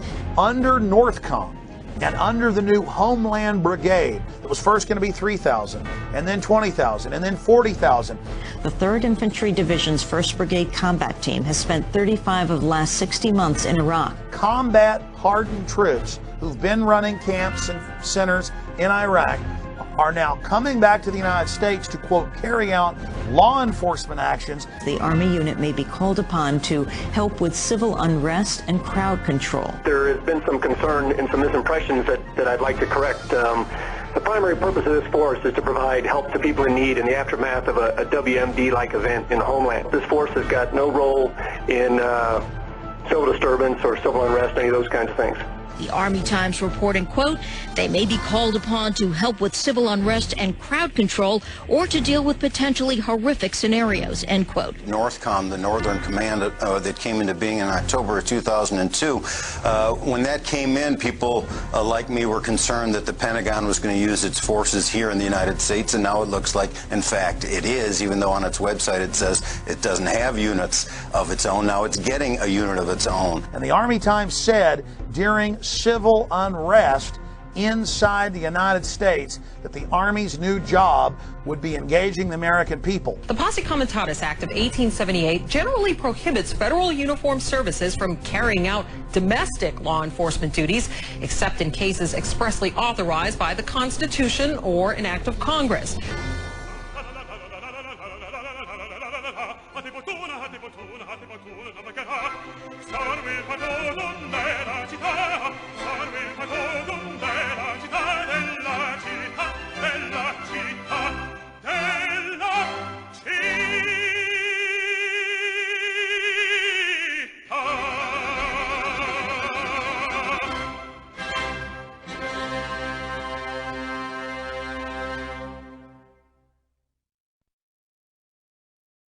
They can't just come in and say, you know, I want to see everything in your car, I want to see everything in your house, I want to go through your computer. You either have to voluntarily hand that over to them, or they have to have probable cause and get a warrant to do that. So it's very clear that the government does not have the authority to be spying on us. That was not the intent of our founders when they created this system of government. Over the last decade, we've seen the introduction and enactment of some of the most dangerous legislation ever to be conceived by our elected officials, who have not forgotten who they serve, but only now reveal to the American people through the fruit of their own actions that our rights and our freedoms are secondary. The USA Patriot Act allows for American citizens to be picked up and incarcerated indefinitely without charges, and allows law enforcement to conduct warrantless and secret searches of Americans' property and possessions. The Military Commissions Act dissolved the cornerstone of our Constitution by removing the writ of habeas corpus, allowing the permanent imprisonment of enemy combatants, and disallowing petitions to the court to know why you've been locked up in the first place. Although never passed by the Senate, the Violent Radicalization and Homegrown Terrorism Prevention Act shows us the mindset of our leaders in Washington. If passed into law, the bill would make public demonstrations and protesting into an act of terrorism and label the organizers as thought criminals and potential homegrown terrorists. Now that the federal government has the authority to sneak, snatch, and lock up its own citizens, a new bill has been introduced by Congress that gives the feds a place to hold those outspoken dissenters and potential domestic terrorists. The National Emergency Centers Establishment Act or H.R. 645, allocates military bases to be converted into FEMA emergency centers. It also mandates that these camps be built complete with public works, medical, and educational facilities, just like the Japanese internment camps of the 1940s. Why is the media on one hand saying there are no FEMA camps, but on the other hand, legislation has been introduced to build them? H.R. 645, titled the National Emergency Centers Act, directs the Secretary of Homeland Security to establish national emergency centers throughout the United States. It's all being done for your own good. The bill directs these camps to be built in existing military installations, whether operational or not, for the stated purpose of providing temporary housing and to meet other appropriate needs as determined by the Secretary of Homeland Defense. Here's H.R. 645 legalizing what has already been developed, what's already been paid for by FEMA. And that is these FEMA camps for everybody's safety, these FEMA camps for everybody's comfort, these FEMA camps that the people need during emergencies. The government doesn't build things that are not needed or that there aren't contingency plans that say there's a reason for them. Also, it's been reported by WorldNet Daily that the Department of Homeland Security has already awarded nearly a $400 million contract to Halliburton to build some temporary detention centers on an as-needed basis. We know this is their main attack profile, is old, shut-down bases. And so you go point them out and go, look, the barbed wire is facing in, or look, this is a designated FEMA camp. And they say, well, where are the people? Where are the people in the camp? The point is, it's a designated facility for that. Conceivably, these are the kinds of camps that could be used for political dissidents, just like occurred in Nazi Germany. I got a feeling in the next few years that you may start to see some American citizens end up in these camps for questioning the government. The president can declare a national emergency, and it can be anything. It can be a hurricane, or it can be political protests or civil disorders like we saw in the race riots. I think the government's anticipating that there's going to be a increased reaction against the economic downturn, and this could lead to the kinds of street riots and protests we've seen in countries such as France. If we do not have a government which is controlled and limited by the Constitution, then our personal motives and preferences are irrelevant. It doesn't matter if you have freedom of speech if you're in a, FEMA concentration camp. It doesn't matter. You're certainly not going to be allowed to have a gun inside a concentration camp. And, all of our rights are predicated on a free America. And if we don't have a free America, all of the other questions become moot. Don't these companies have a responsibility morally if they're in there building camps and building shackles and building barbed wire facing in to speak out and say this is unconstitutional in the United States? Well, of course they do. But Kellogg Brown and Root was connected to some of the contracting that went on at Camp X-Ray, Guantanamo Bay in Cuba. So this is their business. I talked to the Department of Homeland Security spokespeople, and they affirmed the contract with this KBR, the former Halliburton company, was in place. The Department of Homeland Security was ready to build these contingency as needed detention centers anywhere in the country in the event of any kind of a national emergency, including natural disasters or, again, riots or protests. Just because you think someone might commit a crime doesn't mean that they have done anything, and does not mean that you have the right to punish them for what you think they are going to do. In our system of government, you're supposed to be innocent until you are proven guilty, not guilty until you're proven innocent. And so if you can be declared guilty or potentially guilty before you even lift a finger, that is bordering on thought crime. That is bordering on punishing people for pre-crime.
I never understood these words before the thought police showed up at my front door. Liberty isn't something that we touch or feel or grasp in our hands.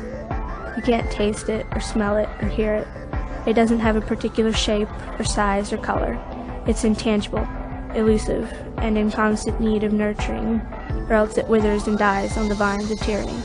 Modern tyranny is a lot more sophisticated than the Hitlerian or Stalin-esque things we've seen in the past. But even in Hitler's day, they knew how to sell it.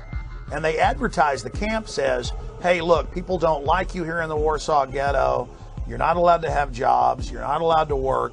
Get on the trains. We're coming to take you to a safer place where you're going to be able to work and be amongst your own people.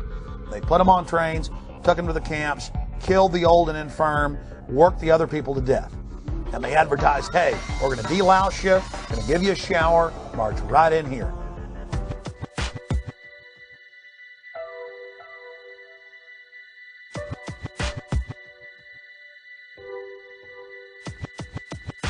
You have arrived at Sobibor.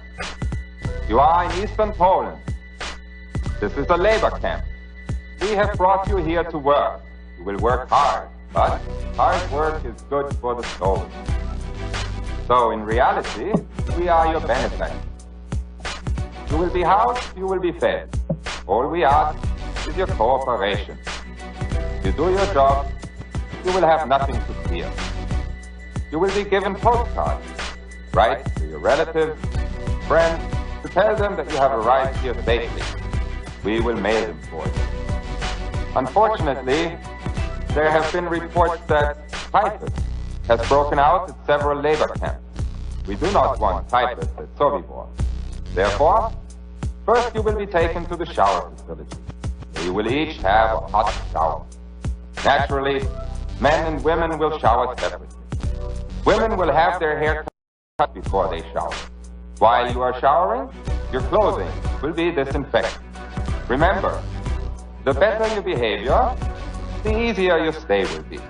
As they roll this system out, this total federalization out, they're selling it as if the FEMA camp is a place that the disadvantaged and the poor and the illegal aliens, as the economy collapses, will need to come, will need to stay. Now, in this more modern, sophisticated system, they're going to advertise the camps. They're going to show people getting the free concert, you know, with a rock and roll star, or the Sunday night movie, or the free medical care, and they're going to be beating down the doors to get in the camps. Another way is to have an economic collapse that's fabricated. Okay, you cut lending from banks. Nobody has any money anymore. The economy tanks. Okay, then you've got massive people homeless everywhere. Then there's a problem. Economic collapse. The reaction is people get desperate and need a home.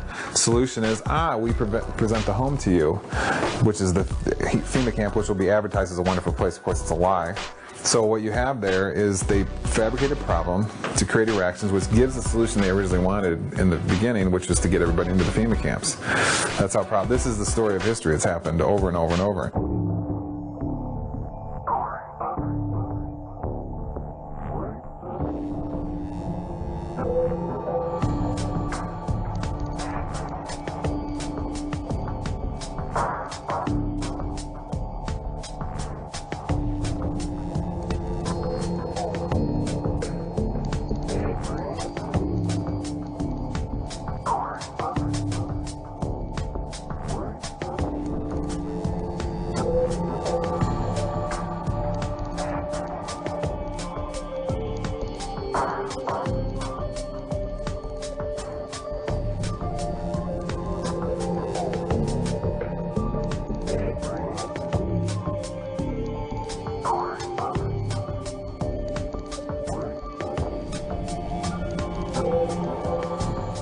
If you can detain people, I would call them quasi-concentration camps.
In 1999, American citizens were put in the Sandpoint Naval Brig outside of Seattle, Washington, and the news reported that FEMA was in control of the operation and was using the closed naval base as a mass prison. And the people were put in plastic handcuffs and taken indoors, inside warehouse areas that had barbed wire fences, porta potties, and cots. The same system we saw set up at Pier 57 a few years later in 2004 for the Republican National Convention in New York City. Convention protest groups are not happy with what they call a clandestine detention center. We discovered officers that had to spray tear gas to control one protest. And at least 4 officers held down another protester. The recent discovery of a makeshift jail in Denver's warehouse district is causing outrage among some. It's a warehouse filled with makeshift jail cells to be used if there are mass arrests. It was apparently constructed to hold DNC protesters. Those cages are for the safety of law enforcement agents and those who are arrested, but Recreate 68 calls this place a concentration camp, unfit and inappropriate. We don't need another gulag or stalag or prison, whatever you want to call it, to house people who just want to express an opinion of a better world. That's why we have the protests. This lot sitting right next to where we're filming right now, it's fairly big, comprising several acres. That itself we readily turned into a holding area by virtue of some concertina wire, some observation guard post, and a security ring. Doesn't take much. It can be a sports arena. It could be abandoned airports. It could be abandoned military facilities. Any place that you could set up a security perimeter could be used as a temporary internment camp.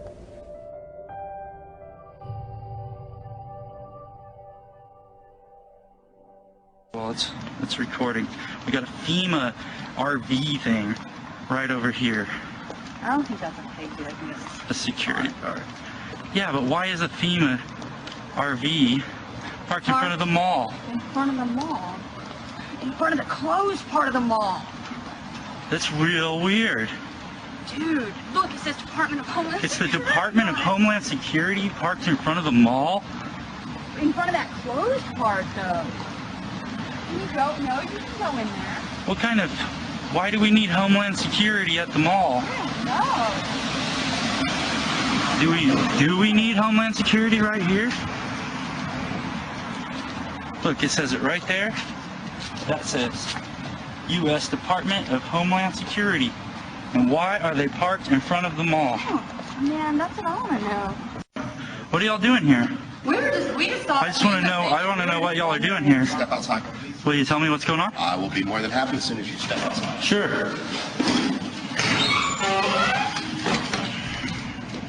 Is there a reason you're doing that? We just saw the FEMA cam, and I thought y'all were part of the. There's some sort of emergency, or what's going on? Already been shut down. Or not the mall. This store had already been shut down.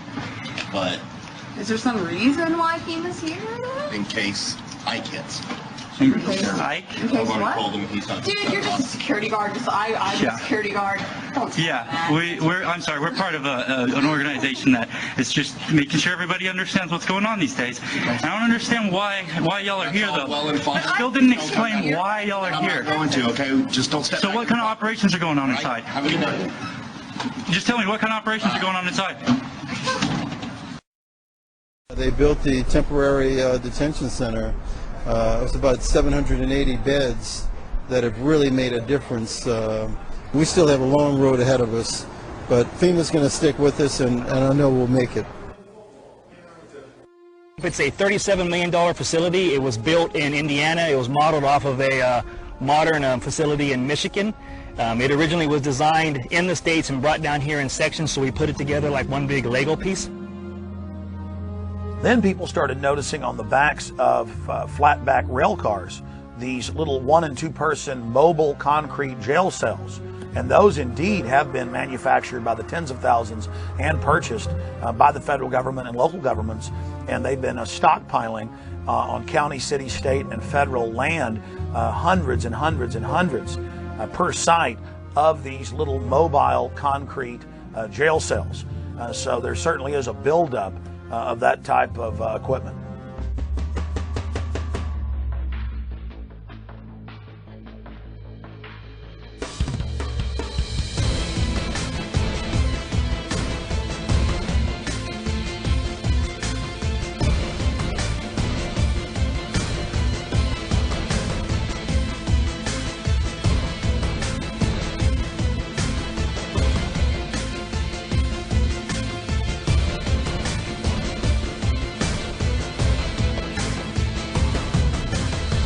Several years ago, the military issued a challenge to create a faster and better razor tape. They wanted a barrier that would be at least 50 inches taller than the standard fence and one that could be deployed faster than 30 man-hours. Ulster County-based Cobra Systems is getting ready to ship the first batch of its express razor wire to the U.S. military. The system allows soldiers to lay hundreds of yards of wire from the back of a vehicle in just a few moments.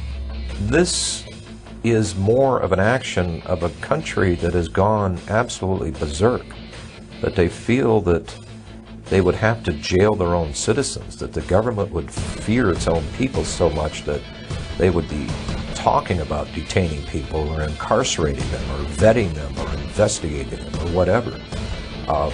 This whole thing has been turned on its head. So anytime that you can demonstrate the power of government and you want to condition people into a way of thinking or to intimidate them or make them fearful, do actions that are going to put the fear of government and authority in people's hearts. Strike that chord and make them shut up. Just when people in this country should be doing exactly the opposite, because I don't even recognize this country anymore. Attention, attention, attention. American forces are here to help. Remain calm. We will not tolerate civil disobedience.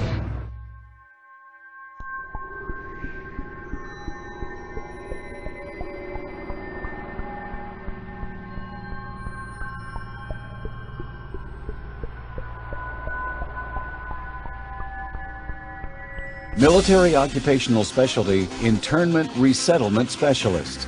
This MOS plays an integral role in providing a uniform system of handling prisoners and detainees. Trained as internment resettlement specialists to control and supervise detainees to ensure their humane treatment.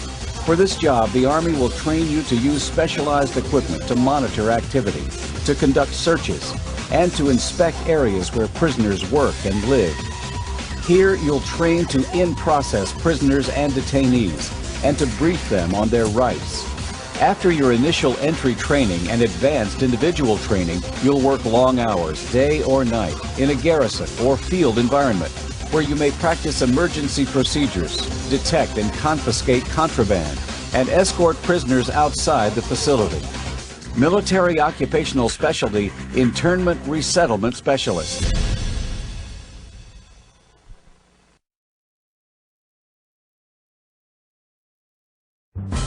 The burden of service has fallen almost exclusively onto the backs of our military.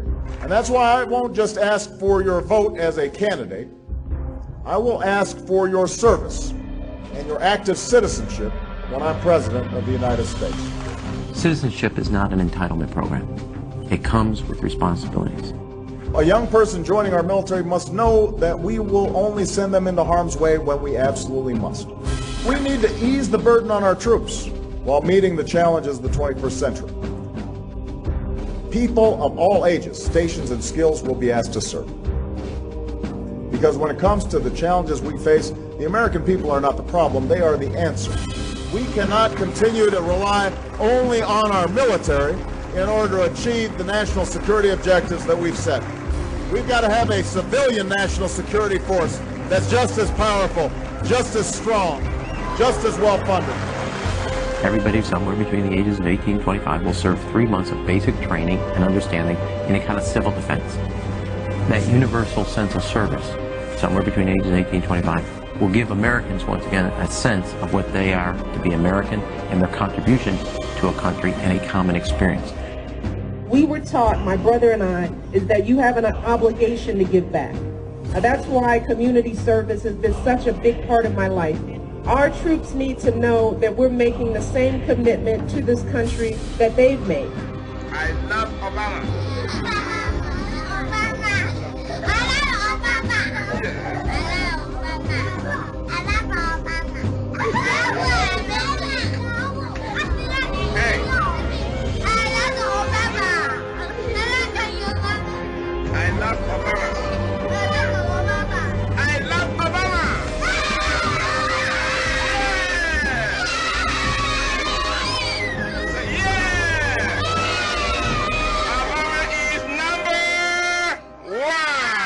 We're gonna spread happy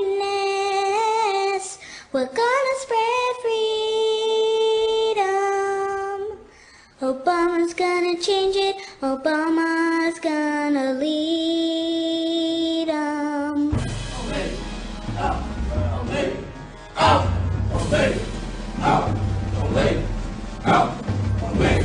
Since then, even the New York Times has reported that they're training the Boy Scouts now with Homeland Security to, quote, take on disgruntled veterans and gun owners in, quote, seek and destroy operations. And they had photos in the New York Times of these kids dressed up in Homeland Security outfits going after veterans and gun owners. Stalin said, give me somebody before age 7, I can turn them into anything I want. So that's why there's this push. Get the kids into the school system. Get them to not follow evidence. Get them to only do as they're told. Get them to be little robots. Get them to think it's normal to march up in lines and act like little soldiers and so forth. And then later in life, they'll never know the difference. Everybody has to get rid of the idea that they're an individual. They have to understand that we all have to work in the group for the collective, for the good of the whole.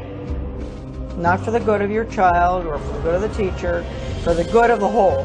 If you have to give up some of your most cherished beliefs, and that they have to train you to give these up because it's going to be for the good of the whole, you give it up. What this legislation does then is to help harness this patriotism and connect deeds to needs. We cannot continue to rely only on our military in order to achieve the national security objectives that we've set. We've got to have a civilian national security force that's just as powerful, just as strong, just as well funded.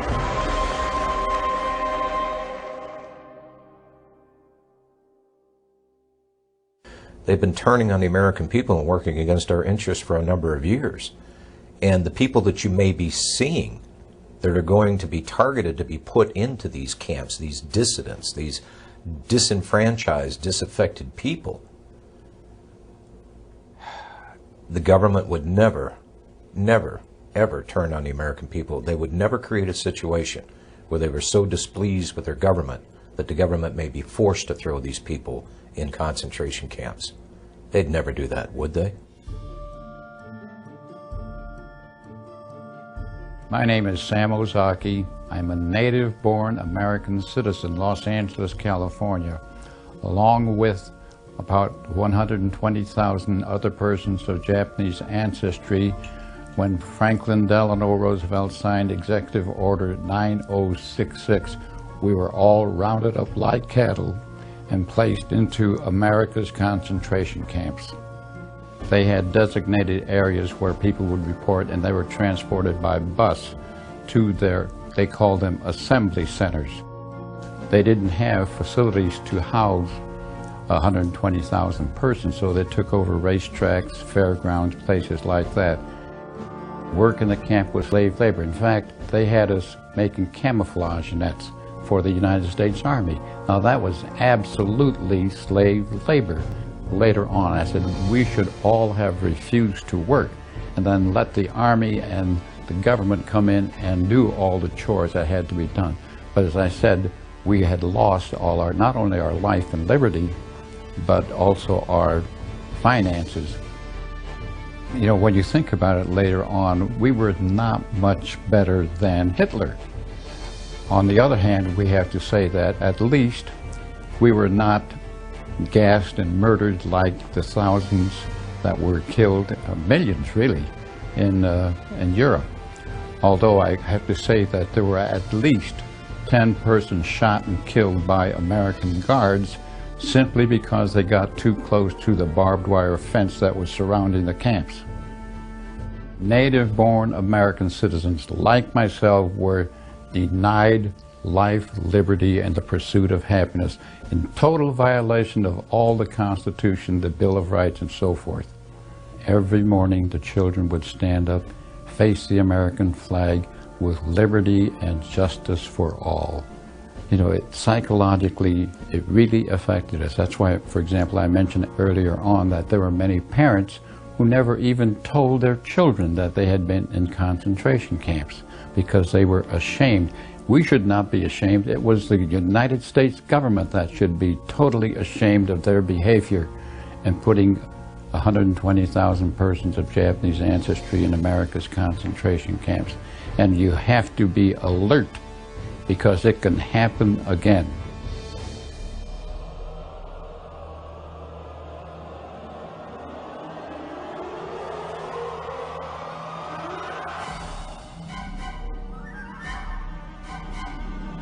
If we look at American history between 1942 and 1947, the data that was collected by the Census Bureau was handed over to the FBI and other organizations at the request of President Roosevelt, and that's how the Japanese were rounded up and put into the internment camps. I'm not saying that that's what the administration is planning to do, but I am saying that private personal information that was given to the Census Bureau in the 1940s was used against Americans to round them up. I think there is a point when you say enough is enough to government intrusion. And you had mentioned this earlier, 28 pages. I have the survey right here, Glenn. This is the 28-page survey. This is the short form that every American will get next year. Does the federal government really need to know our phone numbers? Do they really need to know, like you said, the date and time that we leave, mental stability? You know the one question that's not on this survey, Glenn? Are you a U.S. citizen? I am just not comfortable with the way this census is being handled, with associating with ACORN, with the questions that are being asked, with Americans being compelled to give this information. How will this be cross-checked? Will it be held privately? It's up to a $5,000 fine. They're saying that if somebody who is connected with ACORN, now working for the U.S. Census, shows up at your door, knocks on it, and demands to know your race, your employment status, the name of everybody in your household, whether you've ever received food stamps, and your phone number, and everybody else's phone number, and you say, I'm not really comfortable giving that to you, you're going to get fined $5,000. The United States government between 1942 and 1947 passed the Second War Powers Act. They used the U.S. Census information to round up the Japanese and put them in the internment camps. Okay. Americans were told that they wouldn't have their information used against them. They did.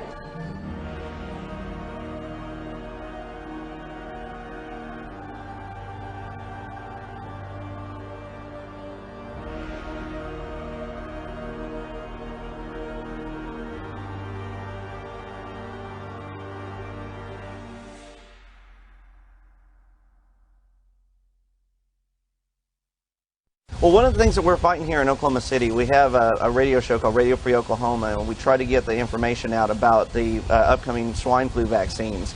You hear that Northcom is coordinating with FEMA to work for the mandatory vaccinations. There's all the legal framework in place through the Patriot Acts and the Emergency Medical Powers Act to force these vaccines on people. And then if you deny it, you know, where are you going to go? Well, they say that you can be charged with a felony or put into a quarantine area.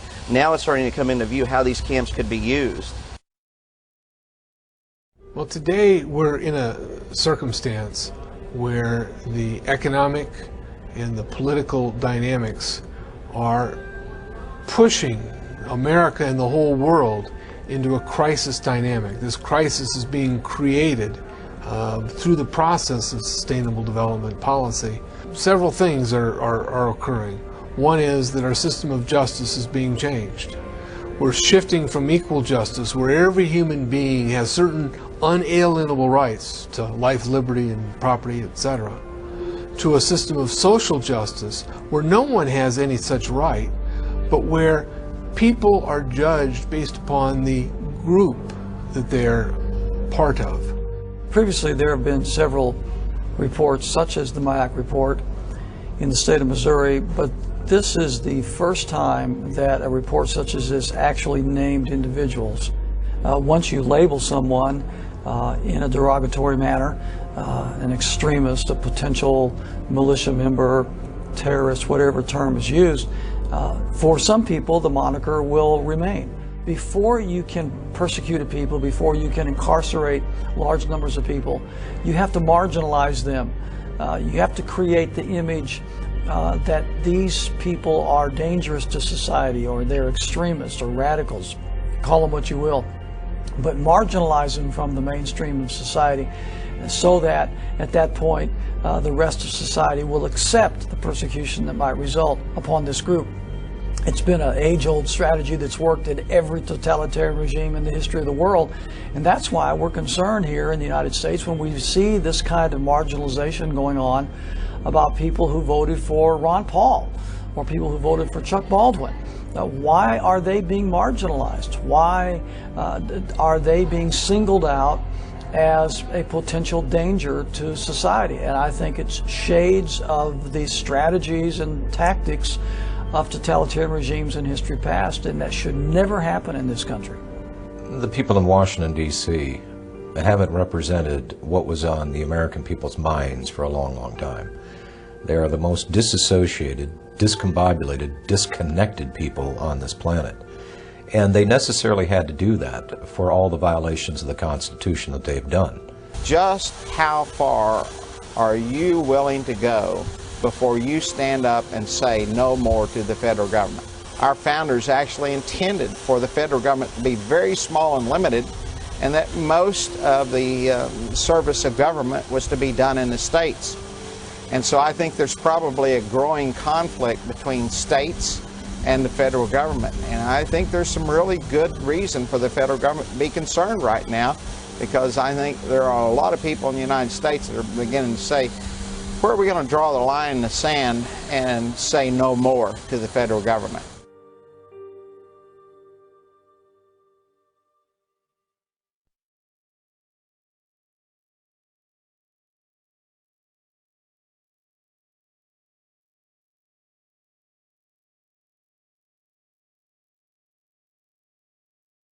Every generation faces tyranny. Every generation faces corruption, and is forced to stand up against it or become enslaved. Our ancestors fought and died so that we'd have the little bit of liberty we have now. It is a sacred treasure. And from liberty comes all prosperity. The human race is depending on all of you out there that are seeing this information to educate yourself on the facts presented in this film and then to take action. We've got to forget about Washington, D.C. I think Washington, D.C. is too far gone. It's a cesspool of iniquity. I think it's totally and thoroughly corrupt. It doesn't matter which party you put in charge of the White House or Congress, nothing of substance changes. I really think the power and strength of the people rests where it always has rested, and that is with the states. So we need to start putting some teeth into our state laws, and we need to be electing sheriffs that are going to protect us from federal agents when they initially don't understand this because their civics lessons weren't very good in school. The 10th Amendment very clearly says any authority not granted to the federal government by the Constitution belongs to we the people and the sovereign states that make up this union. The states had all the power. They gave some few powers that are listed in the Constitution to the federal government and kept all the rest for themselves. Well, my first guest works for the people of Oklahoma, and he's trying to do right by them. But he believes it's kind of hard to do that when the federal government keeps butting into the state's business. And now he's working to pass a bill in the state of Oklahoma that would declare state sovereignty from the federal government. Well, the resolution is saying that the Constitution is the supreme law of the land and that it specifically delegates certain powers to the federal government, and all other powers are reserved to the people and the states, and that the federal government has increasingly moved out of that framework over the last several decades, and that they need to get back into that proper role. A number of states already have them. Many more are considering similar resolutions as a bulwark, proponents say, against the federal government handing down laws that they see as unfunded or unconstitutional. Ongoing pattern of overstepping its constitutional authority. Dozens of states are now considering resolutions asserting their sovereignty under the 10th Amendment in the Constitution, pushing back against Washington's intrusion into everything from land use to gun control. And there's really somewhat of an uprising in the states across the country is this federal law called the Real ID Act. Texas appears ready to declare its sovereignty again. A resolution doing just that has the unabashed endorsement of the state's governor. I believe the federal government has become oppressive. I believe it's become oppressive in its size, its intrusion in the lives of its citizens, and its interference with the affairs of our state. The bill, HCR 50, is currently in Texas's House. It reasserts the constitutional guarantee of the 10th Amendment. We need to focus on our state government. We need to focus on our state legislators, the governor's mansion, the state Supreme Court, the sheriffs at the state and local level. All these agencies need to be the focus of freedom-loving people. And if you do treasure the notion that your rights are unalienable, meaning imbued in you by our Creator, and you want to defend the American circumstance, the only way we can effectively battle the Agenda 21 protocol is to do it locally. We have the checks and balances in the states to be able to maintain the freedom of our people. You get involved in your local area. I mean, that's where you can affect the most change. I don't know why we have FEMA. I don't see anything about a FEMA in our Constitution. I think it should be eliminated. We're fighting tyranny. We're standing up for liberty. We're the good guys. We have the moral high ground on our side. All you have to do is get started. Take that first step, and then you'll find that you get this momentum, and you can't stop it. We are the government. Do whatever you can to get involved and get to know what is happening in your state. Are they watching people in your state and sending information up to FBI and Homeland Security? Are you going to be profiled in a report issued by your state?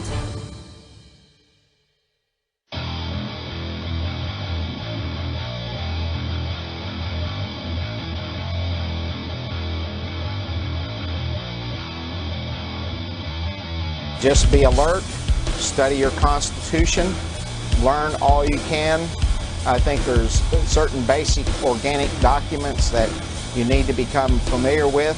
I would start with the Mayflower Compact. The next one I would urge you to read is Patrick Henry's famous speech where he ended by saying, "Give me liberty or give me death." Certainly the Declaration of Independence is one it's a philosophical framework. The Constitution came along after that to be actually the blueprint or the framework of a building built upon the ideas espoused in the Declaration of Independence. You must read the Federalist Papers and the Anti-Federalist Papers, Northwest Ordinance, George Washington's Farewell Address. These are the organic documents from which we came, and it basically expressed who we were when we attained to greatness. It's who we need to go back to. On top of that, there are many other really important books to read to understand your enemy.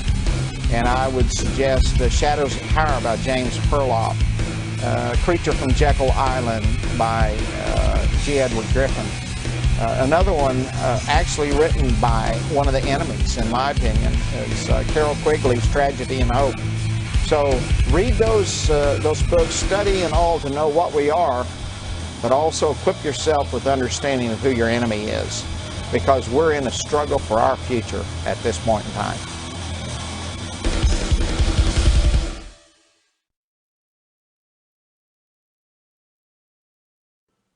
Thank you for watching Camp FEMA American Lockdown. The information in this film is documented fact, but don't believe myself or the filmmakers. Research the information you've seen in this documentary and prove for yourself that it is a bona fide reality. And then please take action with this film and show it to everyone you know. And other documentary films available at cantfema.com and infowars.com, like Don't Tread on Me, Rise of the Republic. When you purchase the films, you're also supporting independent citizen filmmaking and the alternative media that is now really discrediting the establishment. We have come so far together, and it's exciting for me to see other great filmmakers like William Lewis and Gary Franchi out there taking action. They couldn't have done this work without all of you out there supporting them, so I want to thank you. If you want to get involved in Gary Franchi and William Lewis's organizations, you can visit the website restoretherepublic.net or takebackwashington.com to get involved with other patriots in your area in our fight to restore our constitutional republic and to remove it from the control of the offshore criminal cartel known as the New World Order. I would also encourage you to visit Infowars.com and PrisonPlanet.com, my news websites, and my syndicated radio broadcast, because we are continually covering the latest developments in the battle against the globalist. Thank you for watching Camp FEMA.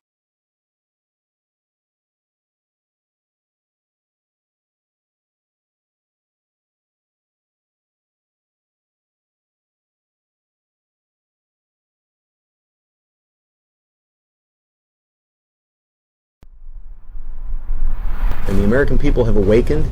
The Patriot Uprising, what some people might call the Tea Party movement, whatever you want to call it.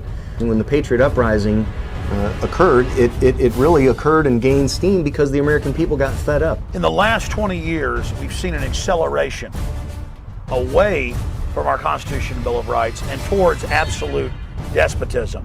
When it reaches the stage that you can look at what's going on and saying, well, this is just a series of usurpations, abuses, which are leading inexorably to this result, then it is not simply one's right, it is your duty to take this kind of action.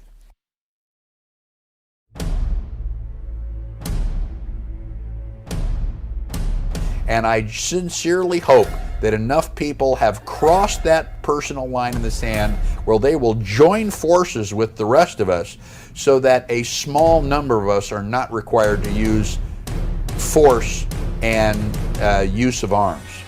Sheriff, you took an oath to uphold and defend and obey the United States Constitution. When it matters most is now. You mean from now on, the Cartwrights don't fight their own battles anymore? Is that what you're saying? From now on, whenever we get into any kind of trouble, we have to go begging for help? Not begging, it ain't begging. Well, then what is it if it isn't begging? Because 30 years from now, somebody's going to ask you what you did during the Patriot Uprising. The time when you have to defend yourself from the government is when the law becomes lawless. We're drawing the line in the sand, and we're saying this is our territory. No, absolutely not. I will never take a mandatory vaccination. There might be shooting that day. I'm going to do what I need to do to protect my family. It's up to us to fix the mess. But this interstate commerce clause has been interpreted so broadly as to literally affect every aspect and phase of American life. What are our obligations of citizenship? The thing to fear the most is not a person with a gun, but a government that would take that gun away. A well-regulated militia is necessary to that purpose. If they want to stop the federal government, they have to find a vehicle. They have to find something that's couched either in law or the Constitution. There are tough times on Main Street. Unemployment reached double digits and small businesses are struggling to stay alive. The answer to 1984 is 1776.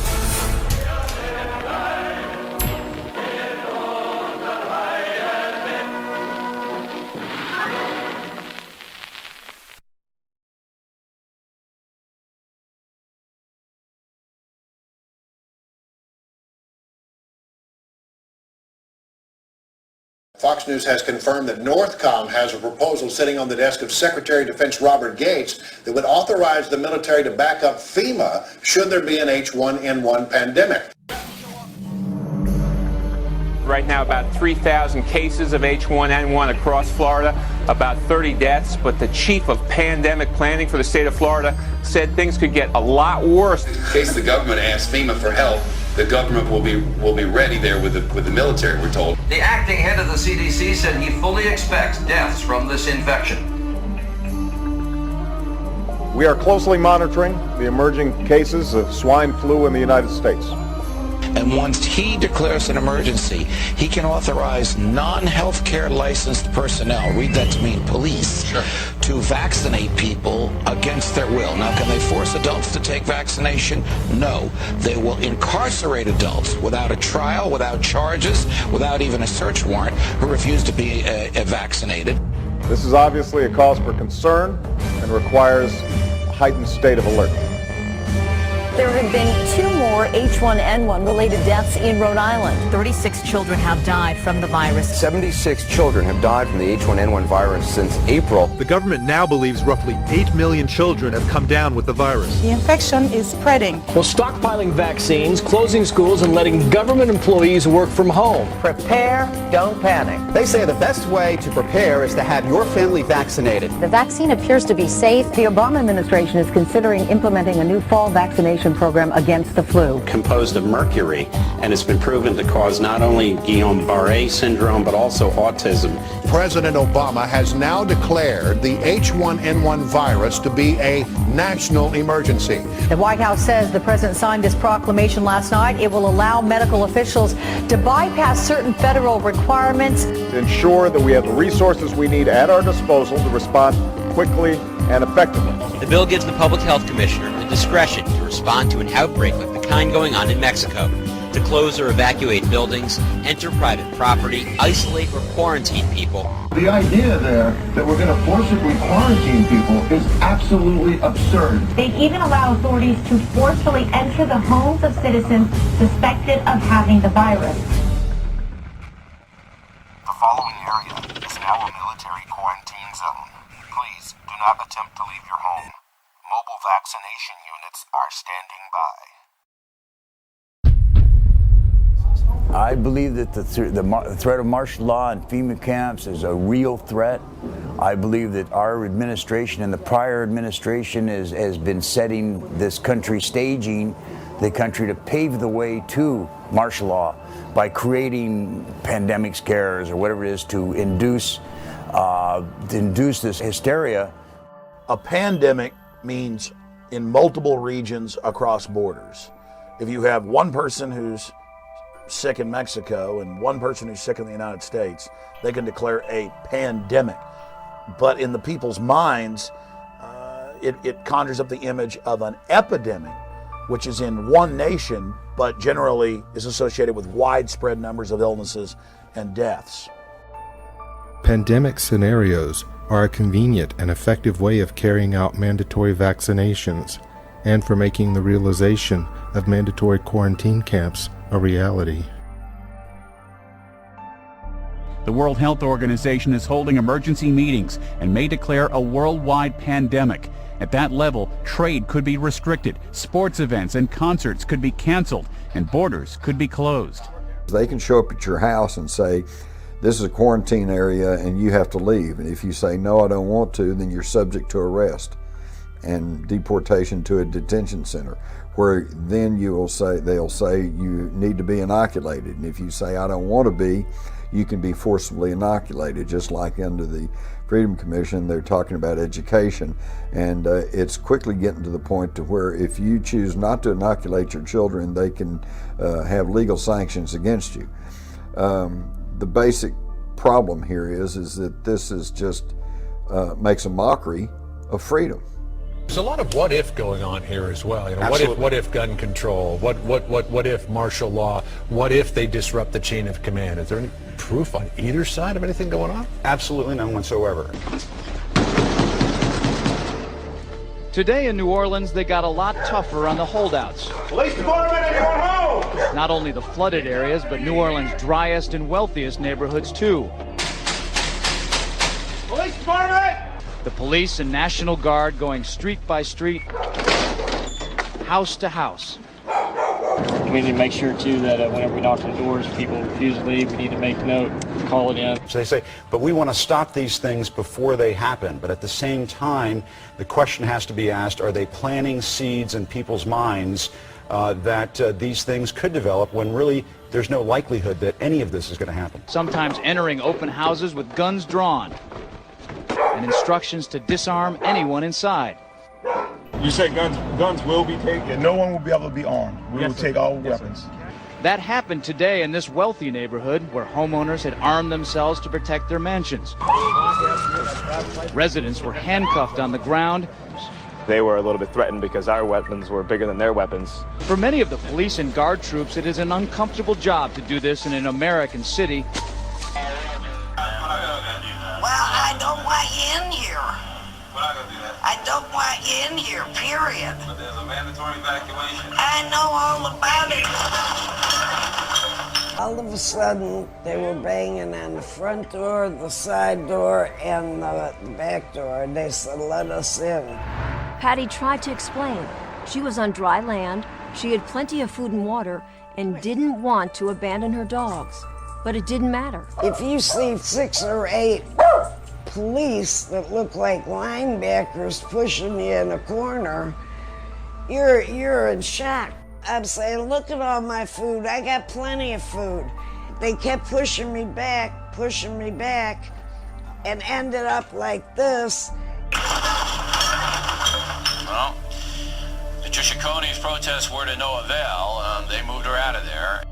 We've activated our National Guard and our statewide fire and emergency services, and we're going to be bringing those in to relieve the city forces as the afternoon goes on.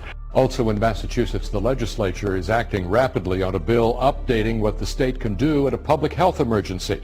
Massachusetts proposing legislation that would allow police to forcefully quarantine residents and even impose martial law without a warrant. The state of Massachusetts, both houses of the legislature have enacted this law, and once Governor Deval Patrick signs it, and he says that he will, it'll become the law, and it will allow him to declare an emergency.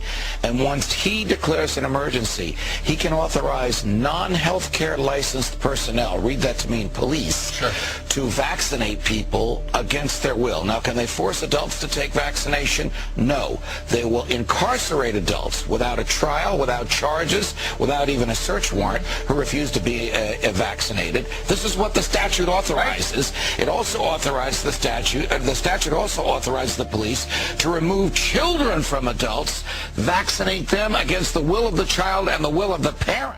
Evacuees are flooding this embarkation center. Now, despite the large number of people and pets, things are running very smoothly. Now, this efficiency can be attributed to a technology solution brought on by Radiant RFID, which uses RFID wristbands and RFID portals. The jurisdiction is able to get an accurate manifest on every single person getting on the bus just by walking them through this simple portal. Pets and critical medical equipment belonging to the evacuees pass through this RFID portal and are immediately added to the manifest as well. Bus loading personnel no longer need to scan each person on the bus with a barcode system like this one, a process that can be consuming when time is of the essence. All right, guys, Armed Ghost 1984 here with you on Monday, June the 29th. I'm cruising down the road, and lo and behold, what did I come across? Look at this bad boy. Woo! How you like that? Brunswick County Emergency Services Mass Evacuation Bus. Are you guys kidding me? Mass evacuation bus. What on earth is this thing all about? The Military Commissions Act, one of the names that went by was HR 6166, if I recall. And that was the last Congress and the Bush administration passed that one. And that allowed for Americans to be secretly rounded up with no trial and secretly even executed. And that also had discussion of detention in that legislation. And I remember when that came out, I said, this is, I can't believe that America's involved with something like this. Who knows? Who cares? My thing I don't care is who am I going to ask? Am I going to test it? Am I going to use it on my dog, my kid? That's not the point. I don't care how safe and effective it is. That was not the point. It was to have the government was going to force an elixir inside my flesh without my willing consent. Not going to happen. That is what we fight for every day here at Restore the Republic. We fight to keep all Americans free from forced inoculations. And that is why I co-wrote and produced the film you're watching right now, Enemy of the State, Camp FEMA 2. Hi, I'm Gary Franchi. I'm the National Director of Restore the Republic. Right now, we need your support to continue to fight for freedom in America. Myself and my team have dedicated our lives to this effort, but we cannot do it without you. Your support will enable us to pay the expenses required to maintain our efforts. There are several ways you can make a donation right now. I need you to pick up the phone and call 773-327-5829. If that line is busy, you can call 202-904-2174 and make a donation right now. If you'd like to donate online, you can visit rtr.org/pages/donate. You can also donate by mail. You can make your check or money order out to Restore the Republic and mail it to 3149 Dundee Road, number 176, Northbrook, Illinois, 60062. If you'd like to purchase the film that you're watching right now on DVD, please visit campfema.com. Your generous donation will go to help us with day-to-day expenses to keep our operation going, like rent, server fees, staffing, and utilities. It will also allow us to keep producing exclusive content and covering stories the mainstream media just won't touch with our show, The Reality Report. Let's go back to Enemy of the State, Camp FEMA 2. In 1999, I enrolled in the local police academy, which is put out through Drury University, and it's to get your state certification as a peace officer in the state of Missouri. I graduated from that in the year 2000 and became a state certified peace officer. You know, there's a lot of legal training of what you're allowed to do, what you're not allowed to do. There's many hours of that type of training. Of course, there's also your firearms training, hand-to-hand combat training, defensive driving, use of baton, use of shotguns, use of handguns, takedown tactics, domestic violence training, working with DWI and narcotics. I've received training on all of those areas. I was working for one of the local hospitals as a security officer, and my supervisor notified me that there was a training opportunity. A team was being formed with Homeland Security, and they asked me to be part of this team, and so I'm hoping to get some extra training and also see an insight of what actually was going on with Homeland Security. I accepted the offer and volunteered to be on this team. All they told us that it would be training on chemical, nuclear, and biological terrorism.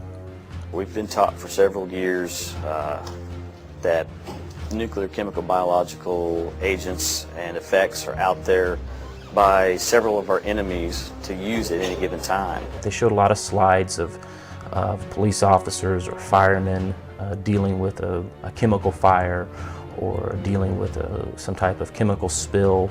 So they would show pictures of bodies, you know, either still alive or dead that had been exposed to different weapons, so that that fear factor started setting in, and they were letting us know that how serious this was. Now to the latest on H1N1 and new figures showing a 4-fold increase in its death toll.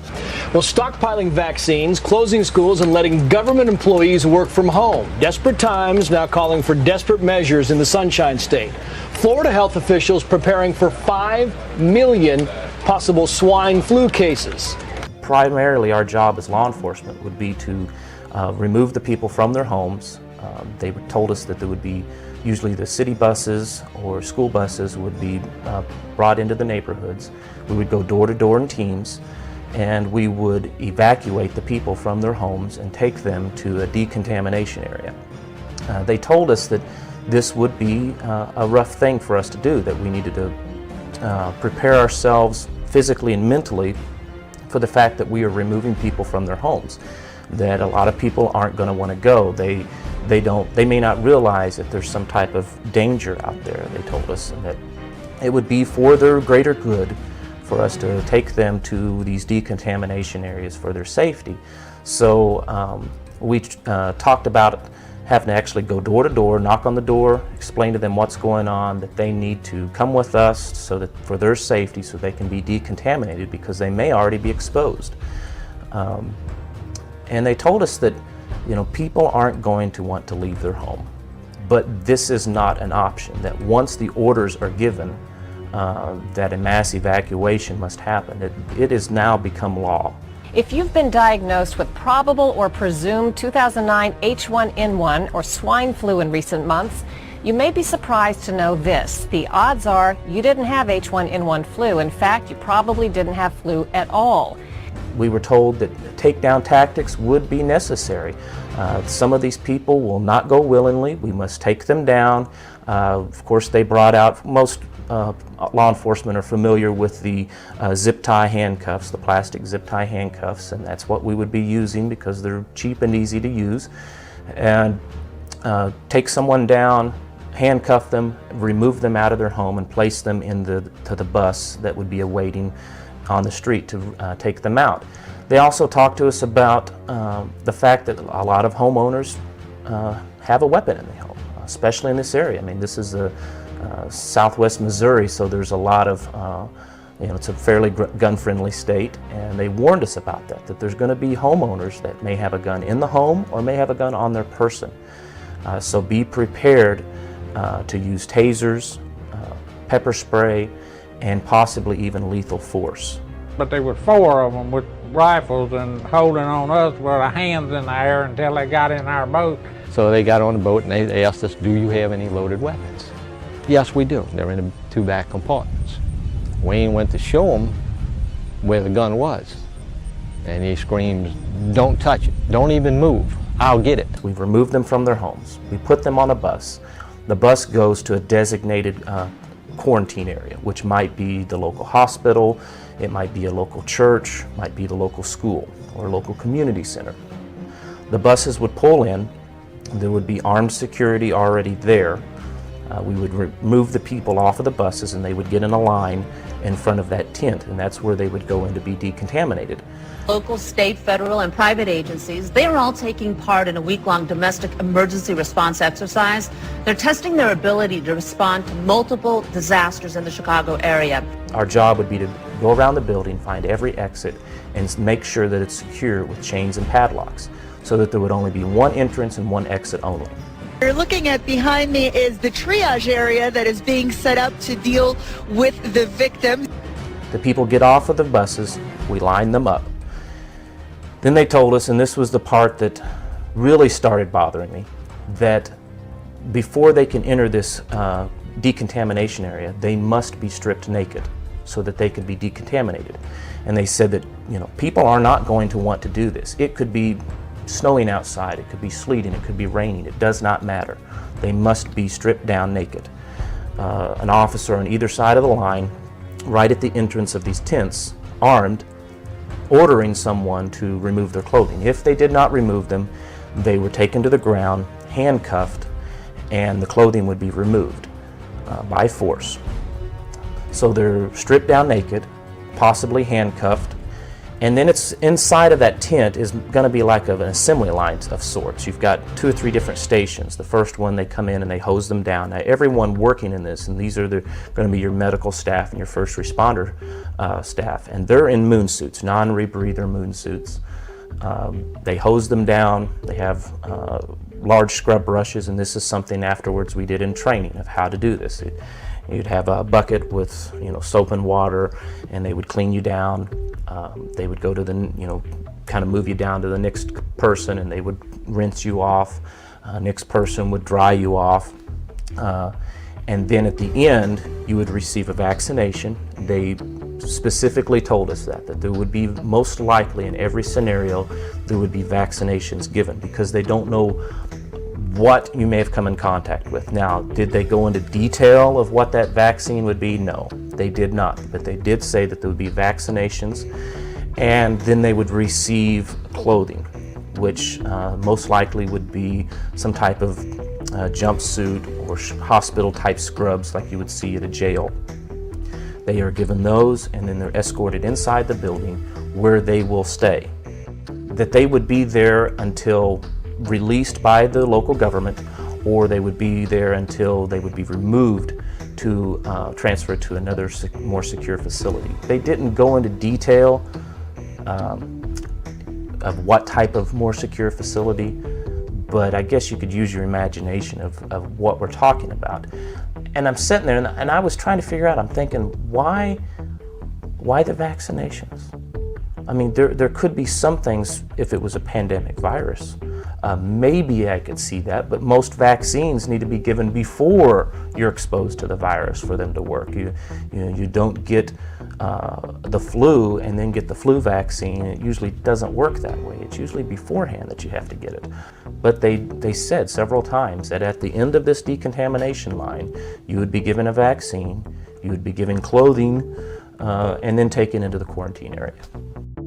Under a program sponsored by the Department of Homeland Security, police officers were trained to go door to door, removing people from their homes with deadly force if necessary, escorting the people to school buses, and being delivered to a decontamination area, usually at a school or local church, where the subjects will be hosed down, scrubbed down, given a series of vaccinations, and held prisoner until they can be transferred to a more secure facility.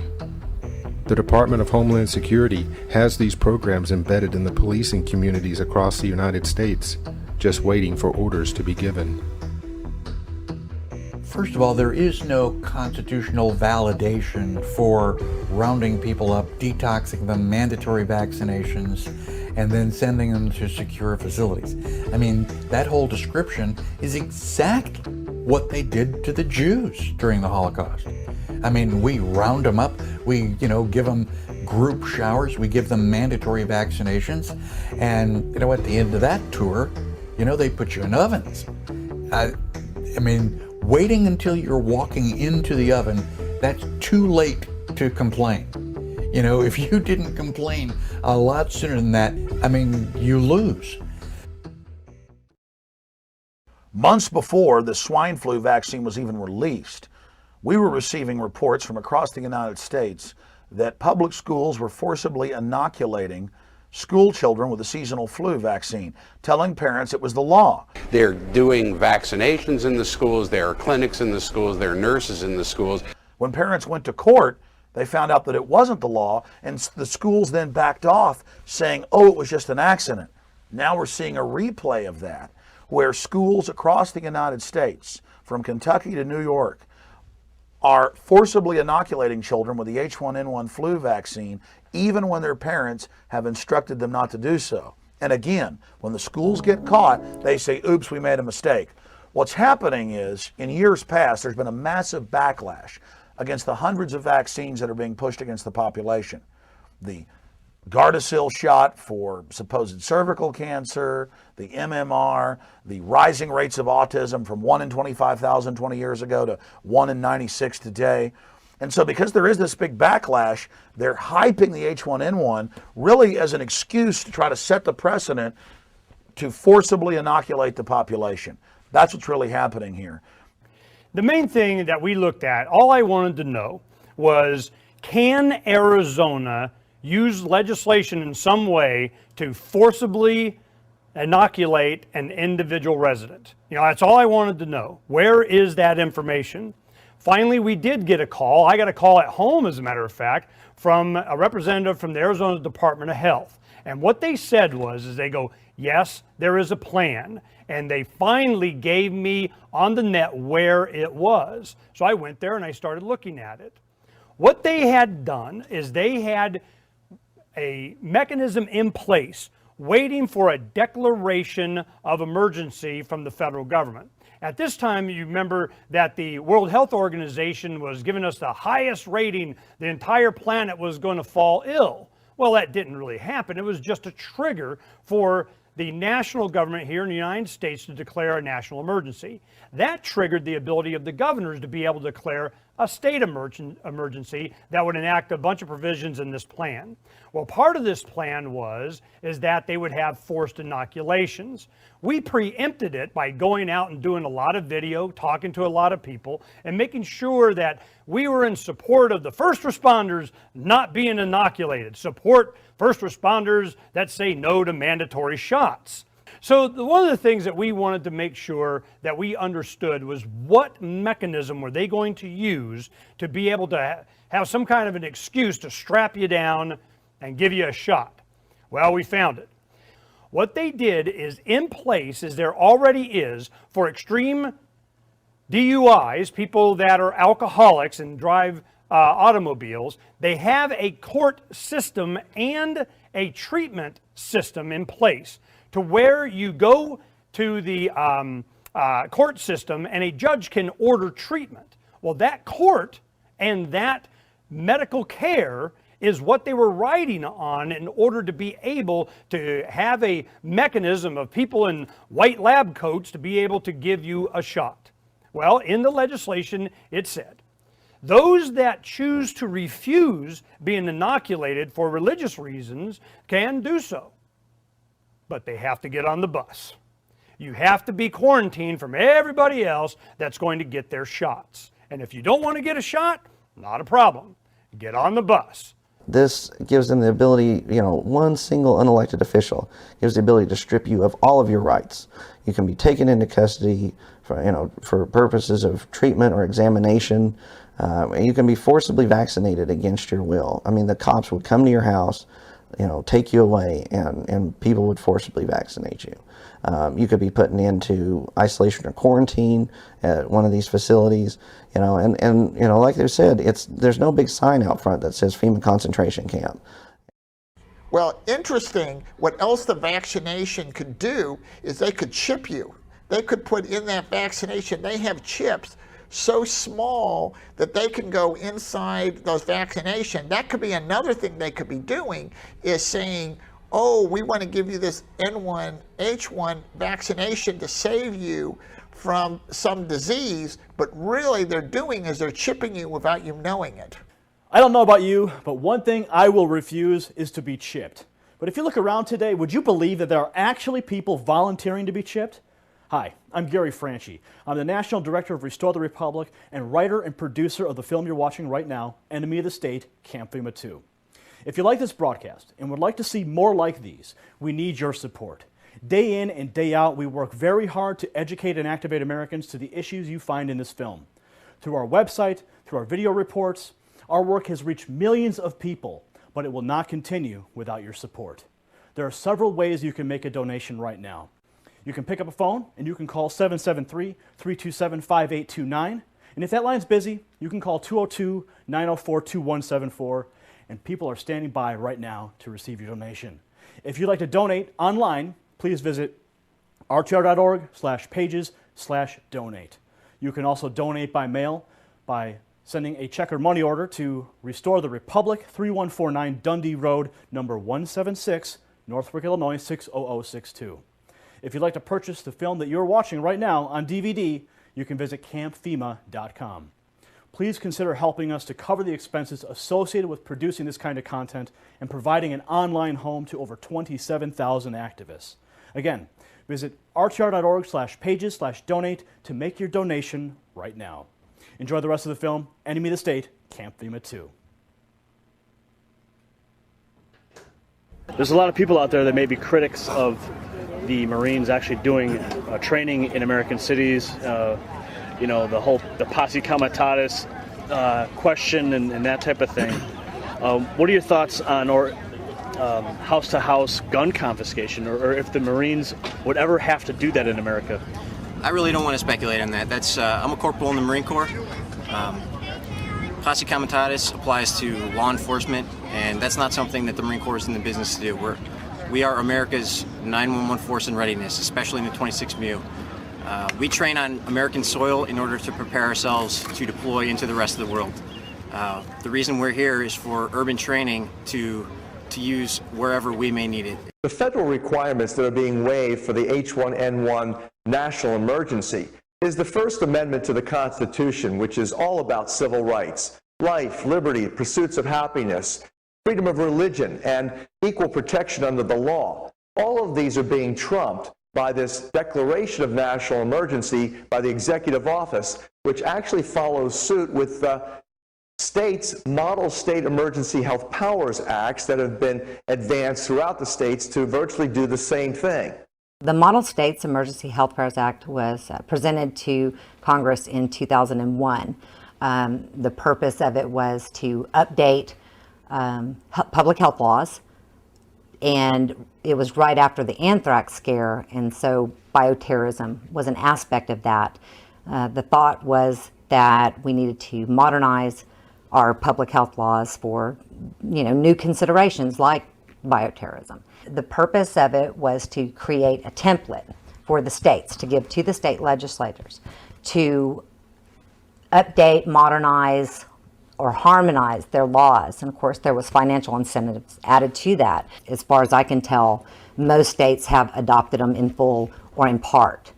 And the problem with it is that it gets overbroad power to the governors and an unelected health official, usually your health commissioner, to take your property, to quarantine or isolate you or your property, to force treatment, examination against your will, and it also involves the police. In Oklahoma, the commissioner may issue an order for the examination of any individual under the suspicion or confirmation that said individual has a communicable disease. So in other words, on one man's word that he suspects you have a communicable disease, you can be taken in and examined against your will, and then it goes to treatment. The Commissioner may issue an order for the treatment of any individual suspected or confirmed to have a communicable disease. The Commissioner may also order the treatment of any individual or individuals exposed to certain infectious agents. So in administrative rules, we find that the Commissioner of Health, who's an unelected official, he can issue an order for examination of any individual or group of individuals based upon suspicion or confirmation that they've been exposed to a communicable disease. Treatment, they can order upon suspicion or confirmation that someone's been exposed to a communicable disease. They can order the treatment, and it just says treatment. It doesn't define that. So based on the health commissioner's idea of what you need to be treated with, it could be a vaccination, it could be anything. Isolation or quarantine, they can isolate or quarantine you based on suspicion or if you're reasonably known or suspected to have a communicable disease. Quarantine, same thing. And another thing that is really worrisome about this is that private property. I think your body is probably the most private property that you own, and that's out the window, but so is your real property. So the Commissioner may issue an order to quarantine a facility, a complex, a campus, so any premises basically. They can shut it down. Property, people, everything. When they made preparations for mandatory vaccinations, this was done by Homeland Security with every state. Calves are the source of smallpox vaccine. Cattle are subject to a weakened form of smallpox called cowpox. Large quantities of vaccine are produced by infecting healthy calves like this one with live cowpox virus. The virus multiplies rapidly, and by the 5th day, crusts have formed on the skin wherever the calf was infected. These crusts are collected. They contain the live germs which will serve as vaccine for human beings. Glycerin is added as a preservative and to provide a vaccine in fluid form. From this mixture, individual doses of the vaccine are prepared.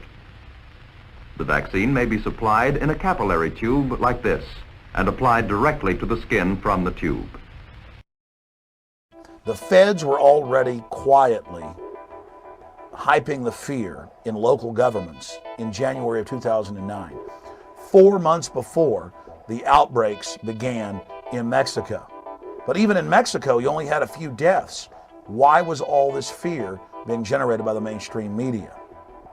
The Obama administration declared a public health emergency after 40 cases of swine flu were confirmed. This is obviously a cause for concern and requires a heightened state of alert. And the U.S. has started to test a swine flu vaccine on children and adults. There's a bit of a rush to test a new flu vaccine. Now, like you said, about 12,000 children in Oklahoma are going to be tested with this vaccine to see what the side effects are going to be. And like you said, here in the United States, we call that being a guinea pig.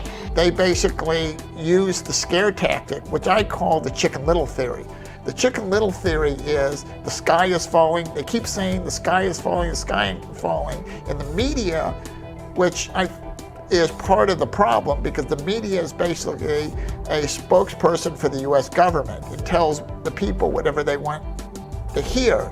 And the government basically uses the Chicken Little theory by telling the media, this is what's going to happen, this is what's going to occur, and then the people get scared. They say 36 children have died from the virus in the United States. 7 of those children under the age of 5.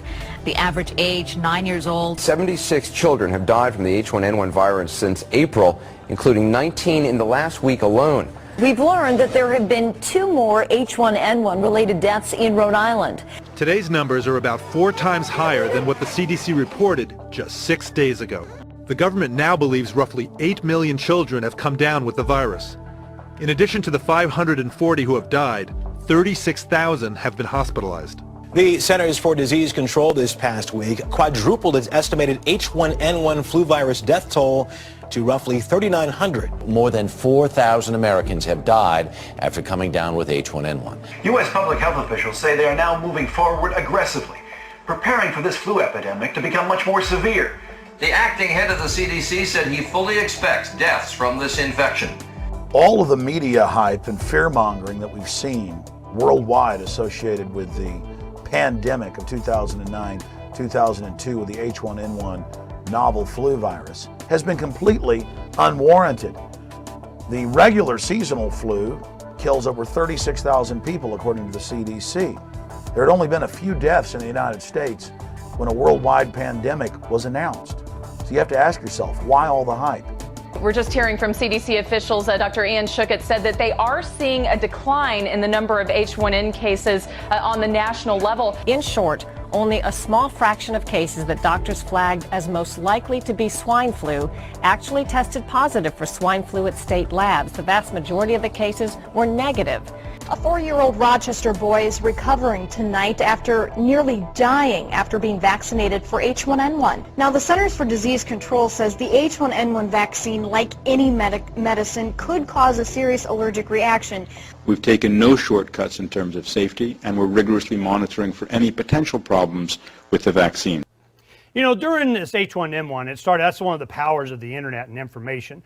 We started finding out that around the world, we were having all kinds of problems, including, you know, almost impossible to sabotage labs that were sending out vaccines that had stuff that it wasn't even possible for those factories to be able to put in there without sabotage or intent. What was the intent? We had third world countries that did the old school way. They were testing their vaccines on animals.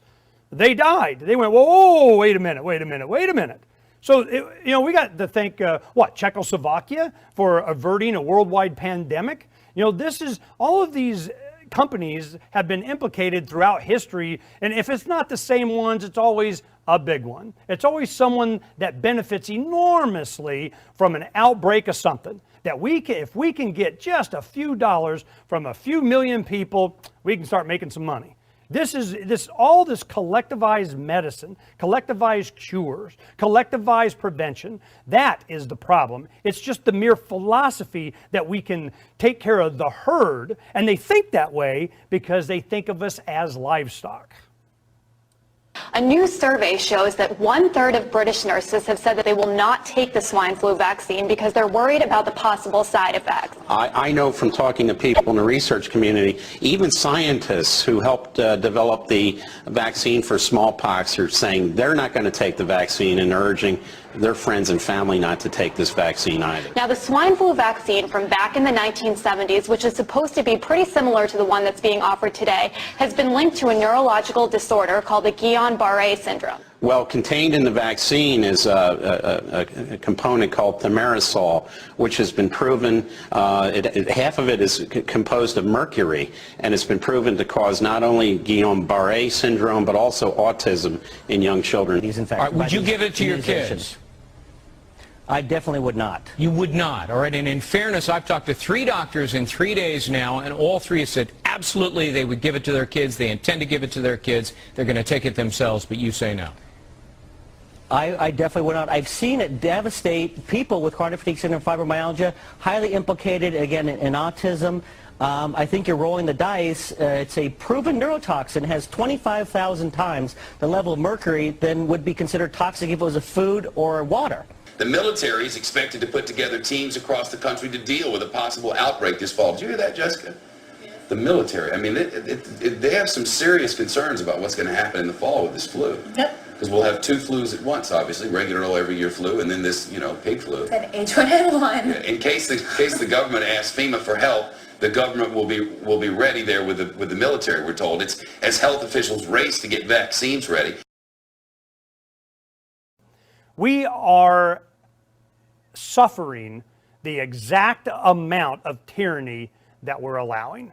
The only way that we're really going to be free is when we evolve past the need and the emotional dependence on any government. The United Nations bragged that the H1N1 flu pandemic was a great drill, a global exercise preparing the planet to go under United Nations control, and that all the major signatories to the World Health Organization agreements on flu pandemic were now under UN control. That's one of the main reasons that we see this being carried out. It's all a globalization, federalization drill to train everyone to waive their rights and waive their liberties so that we can all be protected from this public health menace? I go down to my local Walmart and they have a clinic in there, and you walk in and there's people lined up around, standing outside, waiting to get their vaccine. Do they know what's in that vaccine? No. Do they know that they need it? No. They're just being told that they need to go get it because they could get sick and die. So they load up the family and they run down to the local clinic and everybody gets their vaccine. I've heard rumors about Walmart being used because Walmart has all the clothes, all the food. They, every Walmart you go into is a, million square foot building and would be very convenient for sheltering people. It's like, okay, it's raining. Everybody run inside Walmart so that you can keep dry. And then once you get in, you slam the gates closed. Now everybody's locked inside. Walmart is the largest company in the United States and in the world, I believe. With the system of semi-tractor trailers and warehouses that they have, there are stores in basically every community of the United States. They have an existing infrastructure that can move a lot of property, stuff, whether it be food, water, medical supplies, ammunition. That infrastructure can move literally hundreds of tons of food and ammunition and medical supplies very efficiently and very quickly. But it's not just preachers and the InfraGard executives that have been recruited to help carry out this tyranny. They are now getting Walmart involved. In fact, for several years, Walmart has taken part in mass drills where locals simulate coming to the Walmart parking lot where they're given a jelly bean as a symbol of their forced inoculation. Well, I can't address the FEMA camps, but I can address something very closely related, and that is the restriction of travel. And in my research, which really began with looking into toll transponders being used on cars and has now expanded into looking at how tolls are being very specifically used together with information or with planning for a potential epidemic to actually create choke points, to create borders of states where there would literally be no leaving a state. A state could be locked down, where we may actually be moving to a plan in the future where crossing the border from, say, New Hampshire into Massachusetts would be akin today to crossing the border from America to Canada. So that's really what has me very concerned. You don't really need to round people up in FEMA camps if you can simply lock them down. I'll give you one example. The city of Cambridge, I recently interviewed on my radio program a city council member from Cambridge who had given back money that was used to install video cameras, federal money for video cameras, at all the points of egress from Cambridge.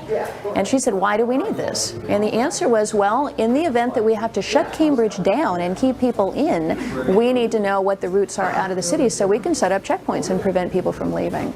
If I have the United States government telling me that there's an enormous threat, either a bacterial, alien invasion from Alpha-Sin, whatever, that there is war, imminent war, missiles coming, details at 11, and they are going to use anything they can to put me into a state of mind that I am willing to go to some camp, that I'm willing to be relocated, that I'm willing to be taken from my home forcibly, then they're the bad guy. It's very important to understand that when you see Barack Obama or Merkel of Germany or Brown of Britain come out and announce that their countries are under an emergency, that is done in accordance with the United Nations.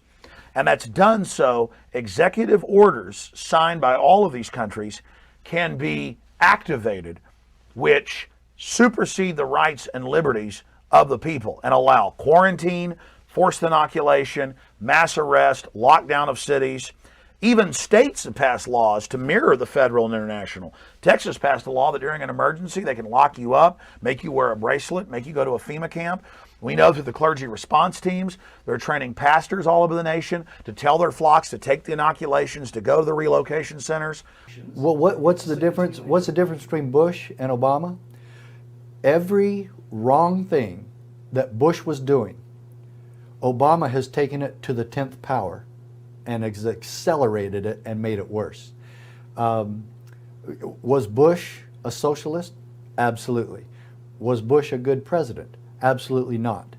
Did he do things contrary to the Constitution? Absolutely. Did he get us involved in foreign wars that we should not be involved in? Yes. Was he willing to compromise our freedom and security and safety for his own political patty caking? Yes. When the World Health Organization declares a level 6 pandemic, then all of the other mechanisms engage at the national, state, and local level. There are plans through the World Health Organization at the local level that require level 6 before some of the more draconian methods can be implemented. Mandatory flu vaccinations, or mandatory quarantines, mark a pivotal role in this nation's fight against civil injustice.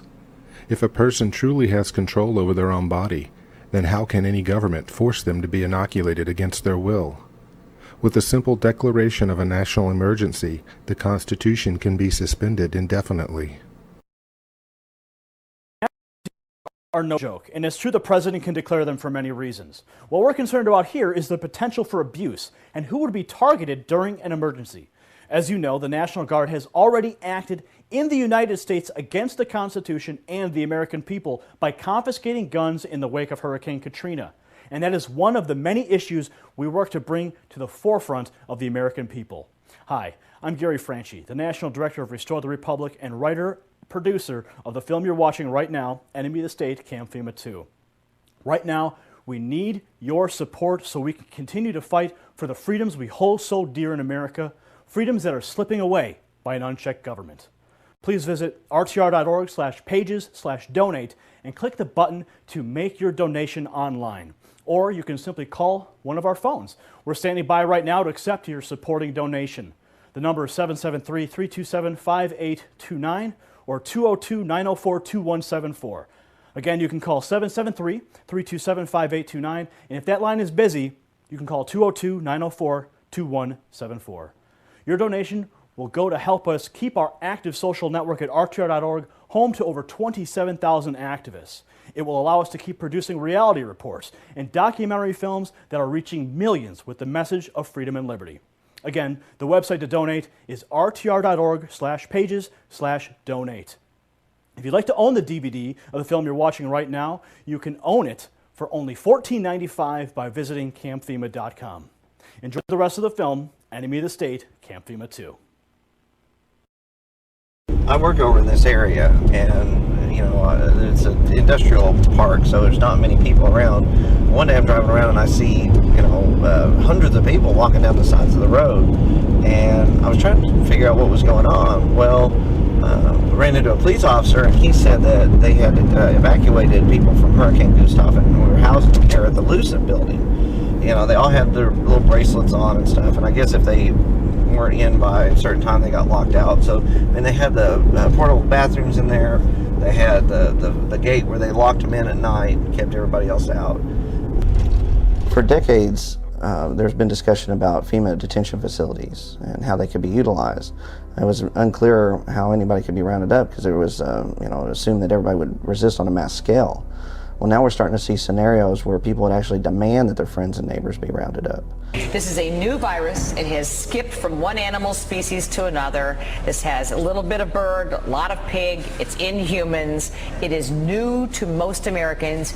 It is going to cut a swath through those who have no immunologic memory for it. What I worry about is that there's enough distrust of the American government, and people are trillioned out and numb over the Wall Street thing, and they're going to look at Big Pharma and go, please, just another way to make a buck, and they're going to go, don't tell me what to do. You had the H1N1 vaccine that was fast-tracked, skipping all but the most preliminary tests of safety and effectiveness, while at the same time, the U.S. Secretary of Health and Human Services signed a document that gave legal immunity to the vaccine manufacturers and officials alike. Under the provisions of a 2006 law for public health emergencies, vaccine makers and federal officials will be immune from lawsuits that result from any new swine flu vaccine. Then the mainstream media is reporting that the military is prepared to assist civilian authorities. The military is expected to put together teams across the country to deal with a possible outbreak this fall. Fox News has confirmed that Northcom has a proposal sitting on the desk of Secretary of Defense Robert Gates that would authorize the military to back up FEMA should there be an H1N1 pandemic. The proposal comes from Northcom Commander Victor Renoir, who wants permission to set up 5 regional military teams who will respond if FEMA says it needs help. The plan called for military task force to work in conjunction with FEMA. At the same time they're going through all these training scenarios where military and law enforcement are facing angry citizens. There is no proof that the government is building detention camps around the country. Then about the same time you had scientists, health officials, law enforcers, first responders, and other experts that gathered to discuss pandemic response at the International Swine Flu Conference. The World Health Organization is holding emergency meetings and may declare a worldwide pandemic. Some of the breakout sessions included topics such as psychological issues, like unwillingness to follow government orders. And the Constitution says the police can't break into your home, and the police can't take your children away from you, and parents decide what medication the children get, not the government. Then in Oklahoma, we found that there are administrative rules that say that you can be forcibly vaccinated against your will. Basically, it says that you can be taken immediately into custody and for the purposes of treatment or examination. And once he declares an emergency, he can authorize non-healthcare licensed personnel, read that to mean police, to vaccinate people against their will. So this means that you and your family can be forcibly vaccinated against your will, all on the orders of a single unelected official, the health commissioner. This completely bypasses all checks and balances. Subsequent sections address the issue of isolating people at home, hospitals, or alternate facilities. Well, Andrew Griffin from RedDirtReport.com here in Oklahoma went looking for answers from the Oklahoma State Department of Health. He spoke to Larry Weatherford, and when asked about alternate facilities that would be utilized, Larry stated the old Lucent Technologies building in western Oklahoma City, where Hurricane Gustav evacuees were housed. Well, the Lucent Technology building is located in western Oklahoma City. It's a huge building, lots of open warehouse space, almost completely surrounded by barbed wire fence with secured gates that have guard shacks beside them. And then in the back, there's rail access, which meets the criteria of what people call a FEMA concentration camp. I mean, there's no sign out front that says FEMA concentration camp, but it's one of these deals where it's this gray area. But immediately that when they wanted to utilize it, it could be put into effect. For decades, people have talked about FEMA detention facilities, but it's always been, a point of contention on how people would be able to be rounded up in these, because everyone assumes that there would be mass resistance to it. Well, now we're starting to see scenarios where people would actually demand that their friends and neighbors be rounded up in case of a pandemic, or be it true or false. At least the impression of a pandemic would be enough to initiate that type of behavior. This is behind me is the Lucent building. It's an enormous facility, a huge open warehouse space where previously evacuees from Hurricane Gustav have been housed. It's a large open parking lot areas here with secure fence all around, barbed wire facing in, and a railroad tracks just a few feet away. You could see where thousands of people could be staged here and loaded on the railroad tracks. They're just a few feet away. They've set up communications already for cellular and various other networks, but you could see where that could be easily converted also in the smokestack behind us. It would only take a few military personnel in strategic locations to really lock this place down. I mean, while there's open access now, it would only take a few hours to really secure this place. A few guards in strategic points and no one would be able to leave. The flu virus or any type of biological threat is the perfect cover for martial law and control, because it's something that makes everyone a potential threat. It makes everyone a potential carrier, everyone a potential terrorist carrying the terrorist virus. This helps us submit to tyranny. It helps us suspect our neighbors. It helps us see the government as our savior and the arbiter. And it divides the people against each other. Those crazy people as the CFR has said, that don't want to take the shots, versus the reasonable people that trust their government and understand that we're supposed to roll up our sleeves when we're given that order.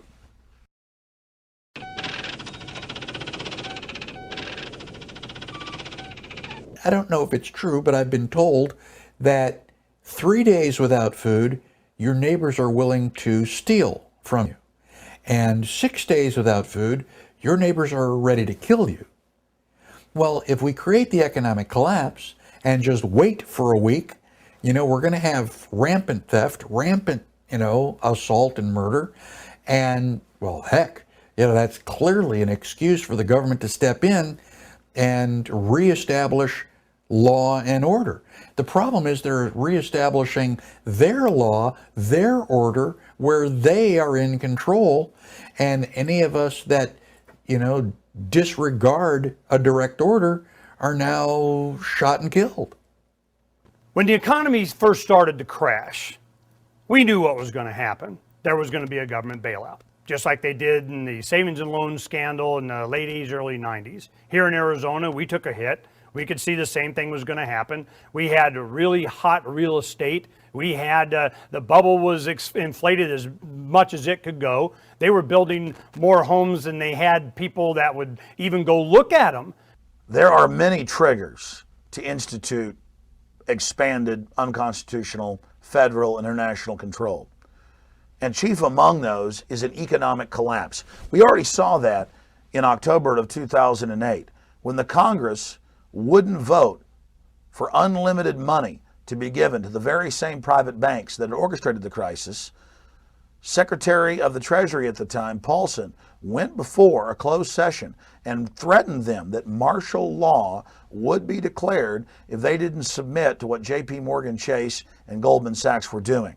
Many of us were told in private conversations that if we voted against this bill on Monday, that the sky would fall, the market would drop 2,000 or 3,000 points the first day, another couple thousand the second day, and a few members were even told that there would be martial law in America if we voted no.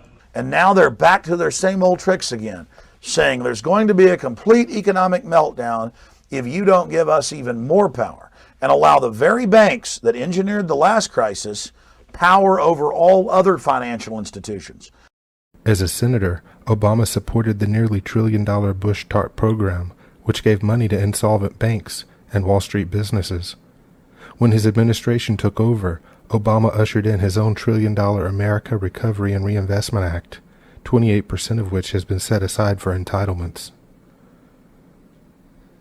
This act was supposed to save our economy by stimulating the economy, creating jobs, and rebuilding infrastructure. Yet the financial crisis has not yet been averted. The housing markets have not recovered. Unemployment still hovers close to 10%, and according to recent figures, those living in poverty in the United States of America is expected to be nearly 15%, a figure not seen since the 1960s. While our nation's debt and gross domestic product are nearly the same percentage, the Obama administration preyed on the fears of many and forced yet another $1 trillion piece of social legislation through Congress. The Affordable Care Act will force the people of the United States to purchase health care or be fined for not having it.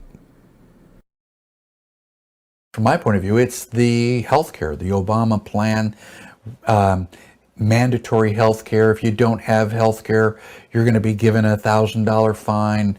And for me, one of the scariest aspects is mandatory vaccinations. I worked on a cattle ranch for a period of time, and every year, well, twice a year, we would get all the cattle and we would give the cattle mandatory vaccinations. And the analogy was not lost on me. The government wants to treat us like cattle, wants to line us up, and wants us to take these vaccinations whether we need it or not.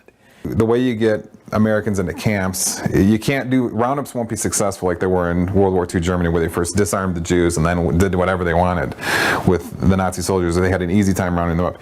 Here you can't do that, because if you get people shooting back, it's, you know, and the word gets around this is going on, it's going to be unsuccessful. So probably in America, you'll need to have an ultra-massive economic collapse to coax people to persuade them to come into the camps. That would be, so economic hardship is the way to do that. If people are starving and have nowhere to go, the tent city will not sound as good to them as a FEMA camp. The economy being in shambles, so many people being unemployed, has left a lot of people hurting, frustrated, angry, and looking for a reason why they are in the place they're in. In addition, I think that a great many people out there are very angry over things like the bank bailouts, the bailout of the auto industry. You know, what they see, I think, is a government simply pouring money into the hands, really, of the elites, of people who then go on to get bonuses of millions of dollars at the end of the year, and they don't feel that what the government has done to try and end the recession is really reaching real working people. So there's a great deal of anger and frustration out there, and that is being channeled sometimes by conspiracy theories or by scapegoating certain groups into this kind of rage we are seeing all across the country.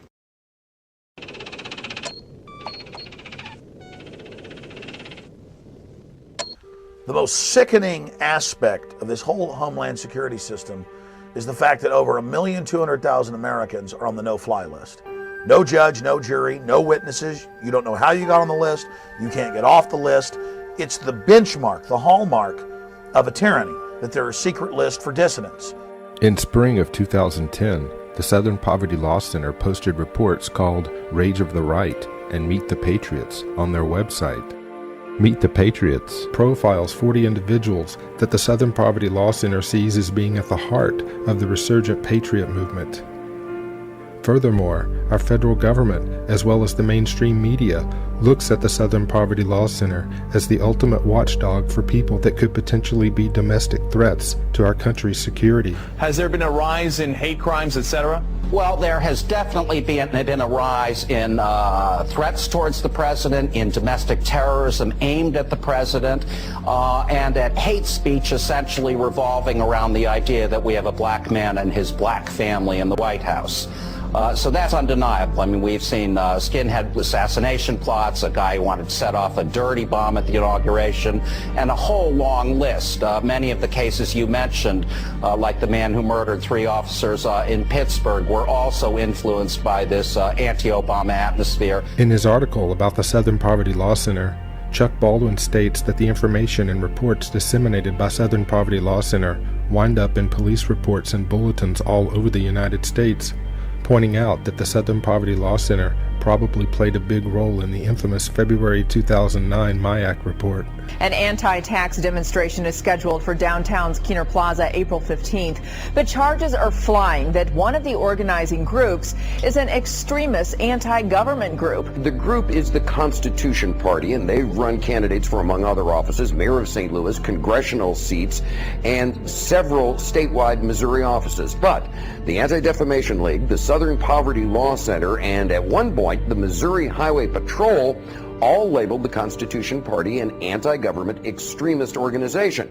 I think we'd consider it a fringe right-wing political party that we consider to have extremist roots. Last month, the Missouri Highway Patrol issued an intelligence report warning local Missouri law enforcement to keep an eye on radical organizations, and those included the Constitution Party.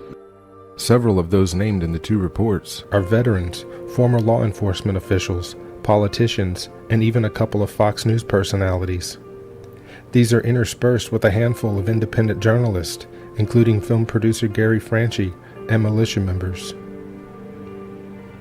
In their spring 2010 intelligence report, the Southern Poverty Law Center claimed to have identified 512 patriot groups. The report states that being categorized as a patriot group doesn't make them an advocate of violence or hate, yet the Southern Poverty Law Center, a group of self-confessed national hate watchers, was quick to claim these groups are anti-government extremists.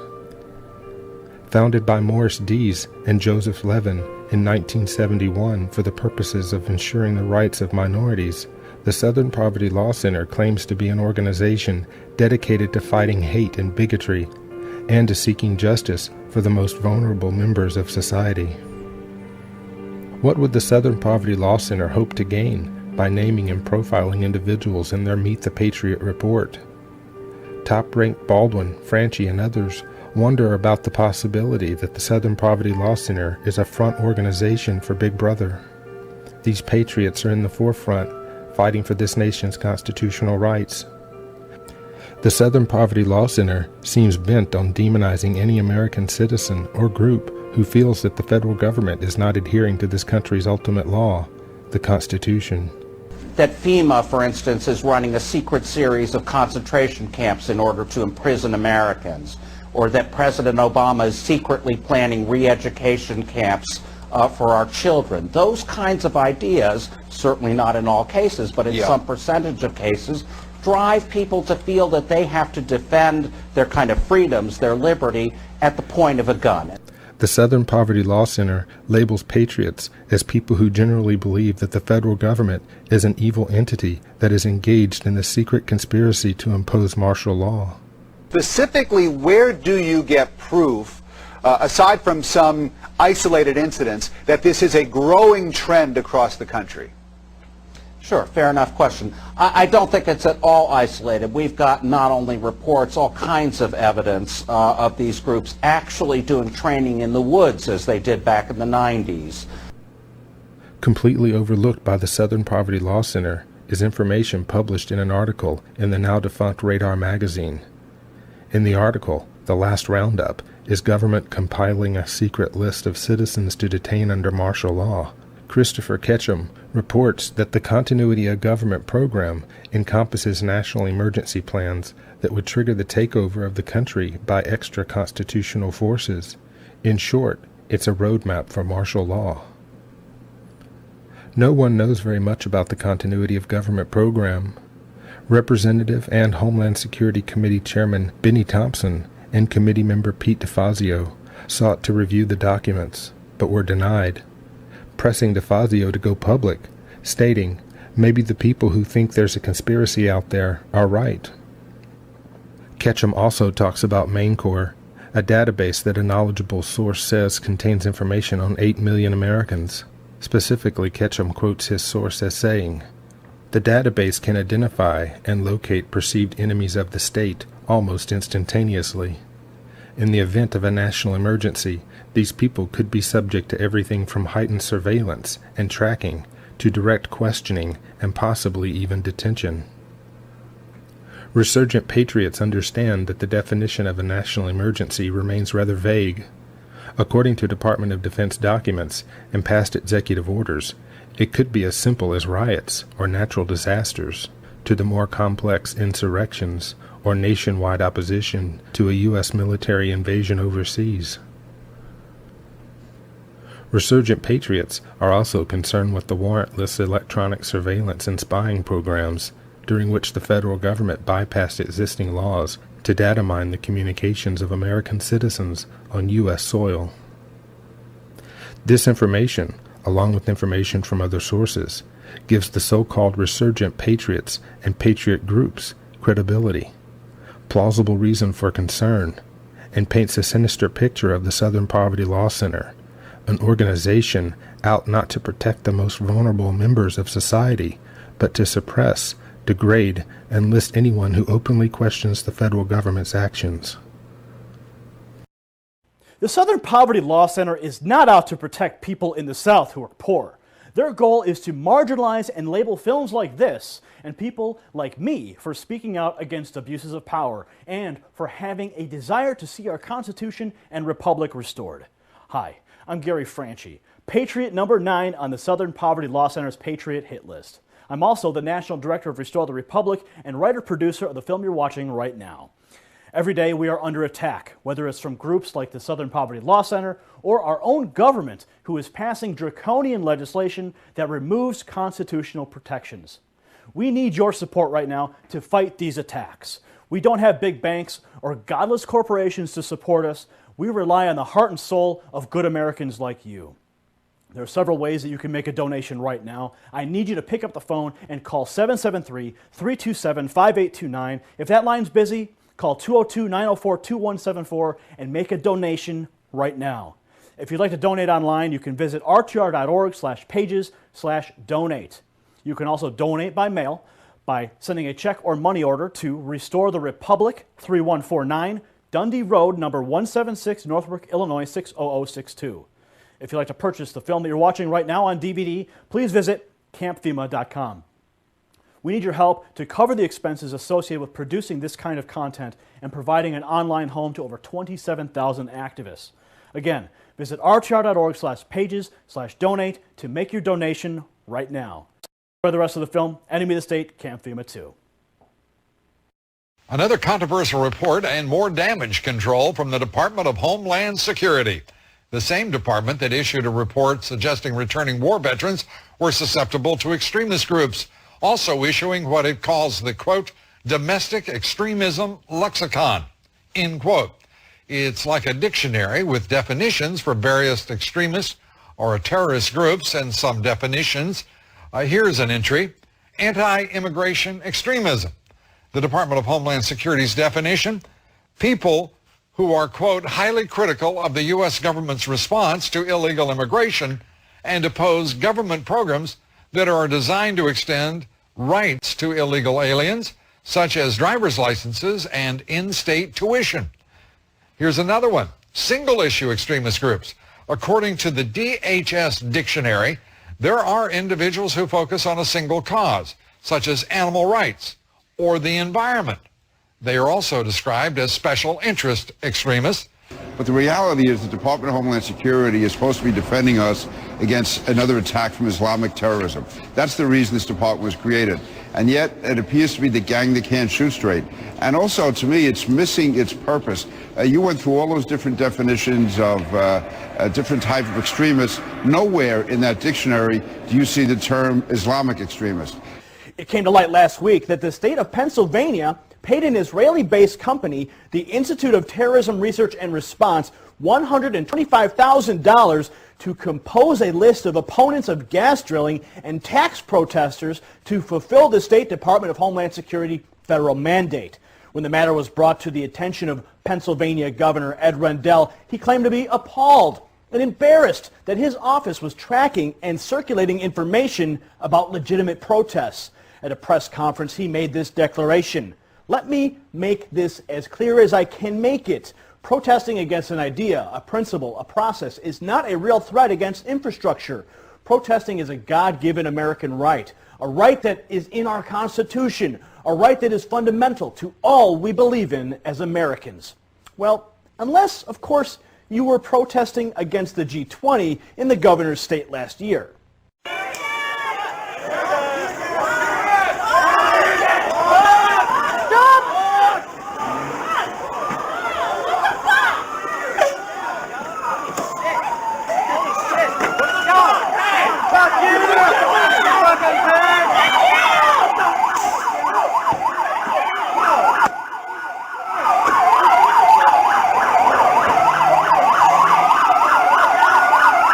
By order of the City of Pittsburgh Chief Police, I hereby declare this to be an unlawful assembly. I order all those assembled to immediately disperse.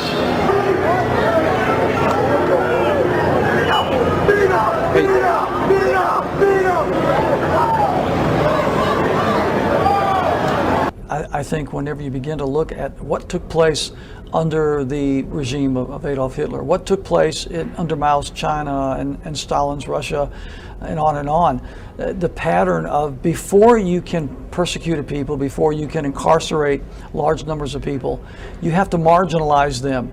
You have to create the image that these people are dangerous to society, or they're extremists or radicals, call them what you will, but marginalize them from the mainstream of society so that at that point the rest of society will accept the persecution that might result upon this group.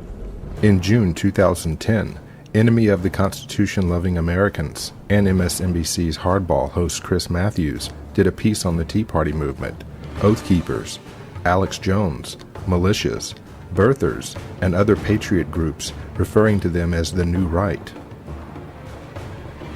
He says this new movement grew from a group having mere political differences with the left to a group enraged at the Obama administration, considering the federal government an occupying force rather than a legitimate administration, and seems to harbor class and racial resentment. Matthews is also concerned with, as he puts it, their need for their Second Amendment rights. Matthews takes great offense to the adoption of the Gadsden flag as the symbol of the group, saying it scares him. In an interview about his documentary, Rise of the New Right, Matthews points out that there were even congressmen and congresswomen on the balcony of the Capitol building, waving the Gadsden flag and inciting the crowd to protest the federal government.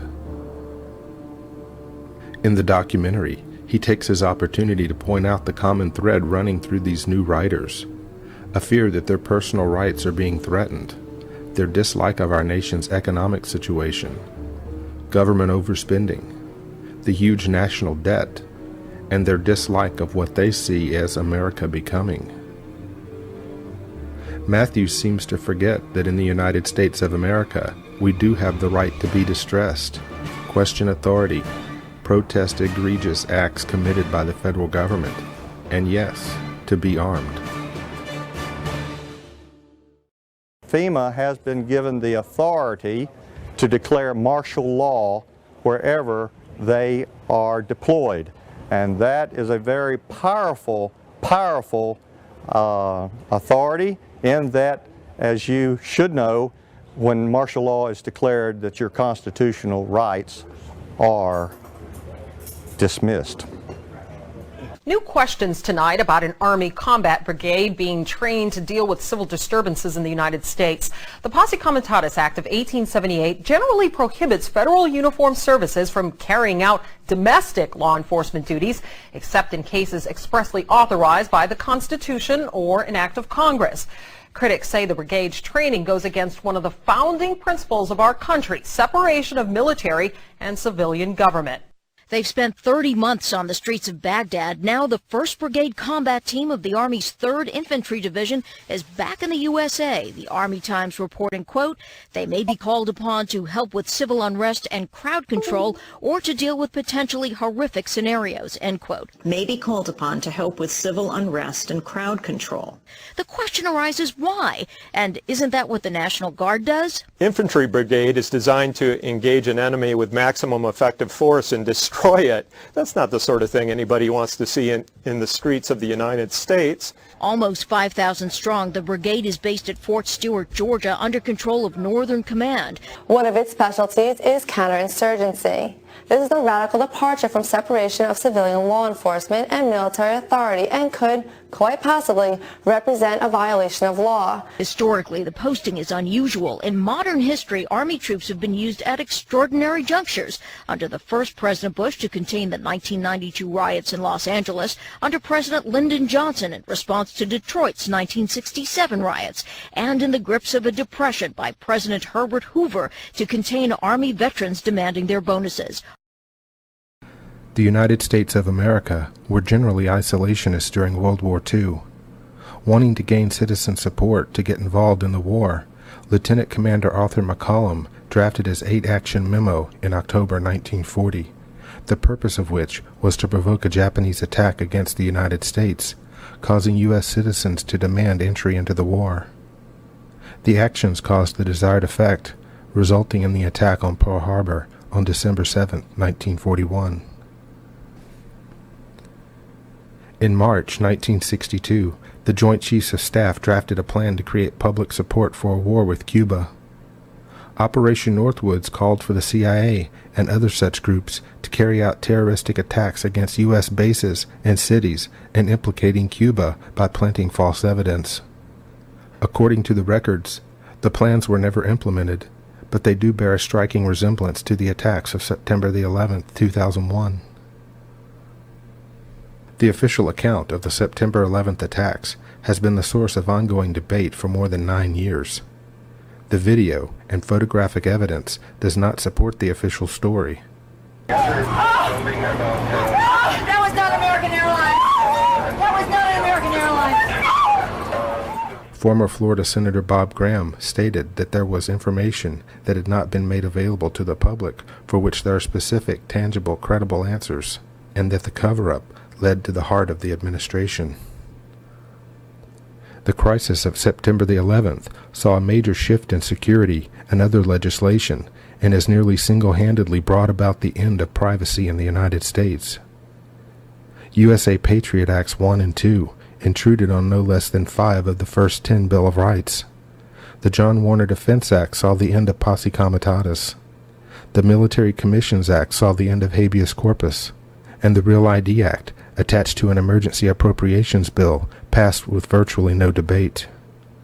Also passed during this time, and attributed to the need for tighter security, was the FISA Amendment Act, which gave retroactive immunity to the major telecoms for their role in turning over massive amounts of cell and email communications to United States security agencies at their request, no warrant needed. Precedents have been set with regard to war, but what about other things? Many have said for years that there's a plot to move to a new world order, one world government. What if that were the plan?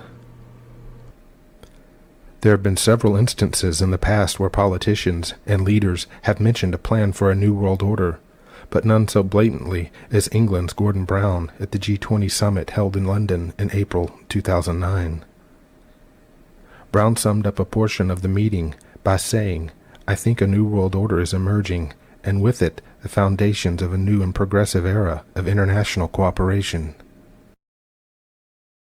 Your name is Tom. You live just off of 5th Street. Nice car, Tom. Nice house. What's not so nice is you owe Pennsylvania $4,212 in back taxes.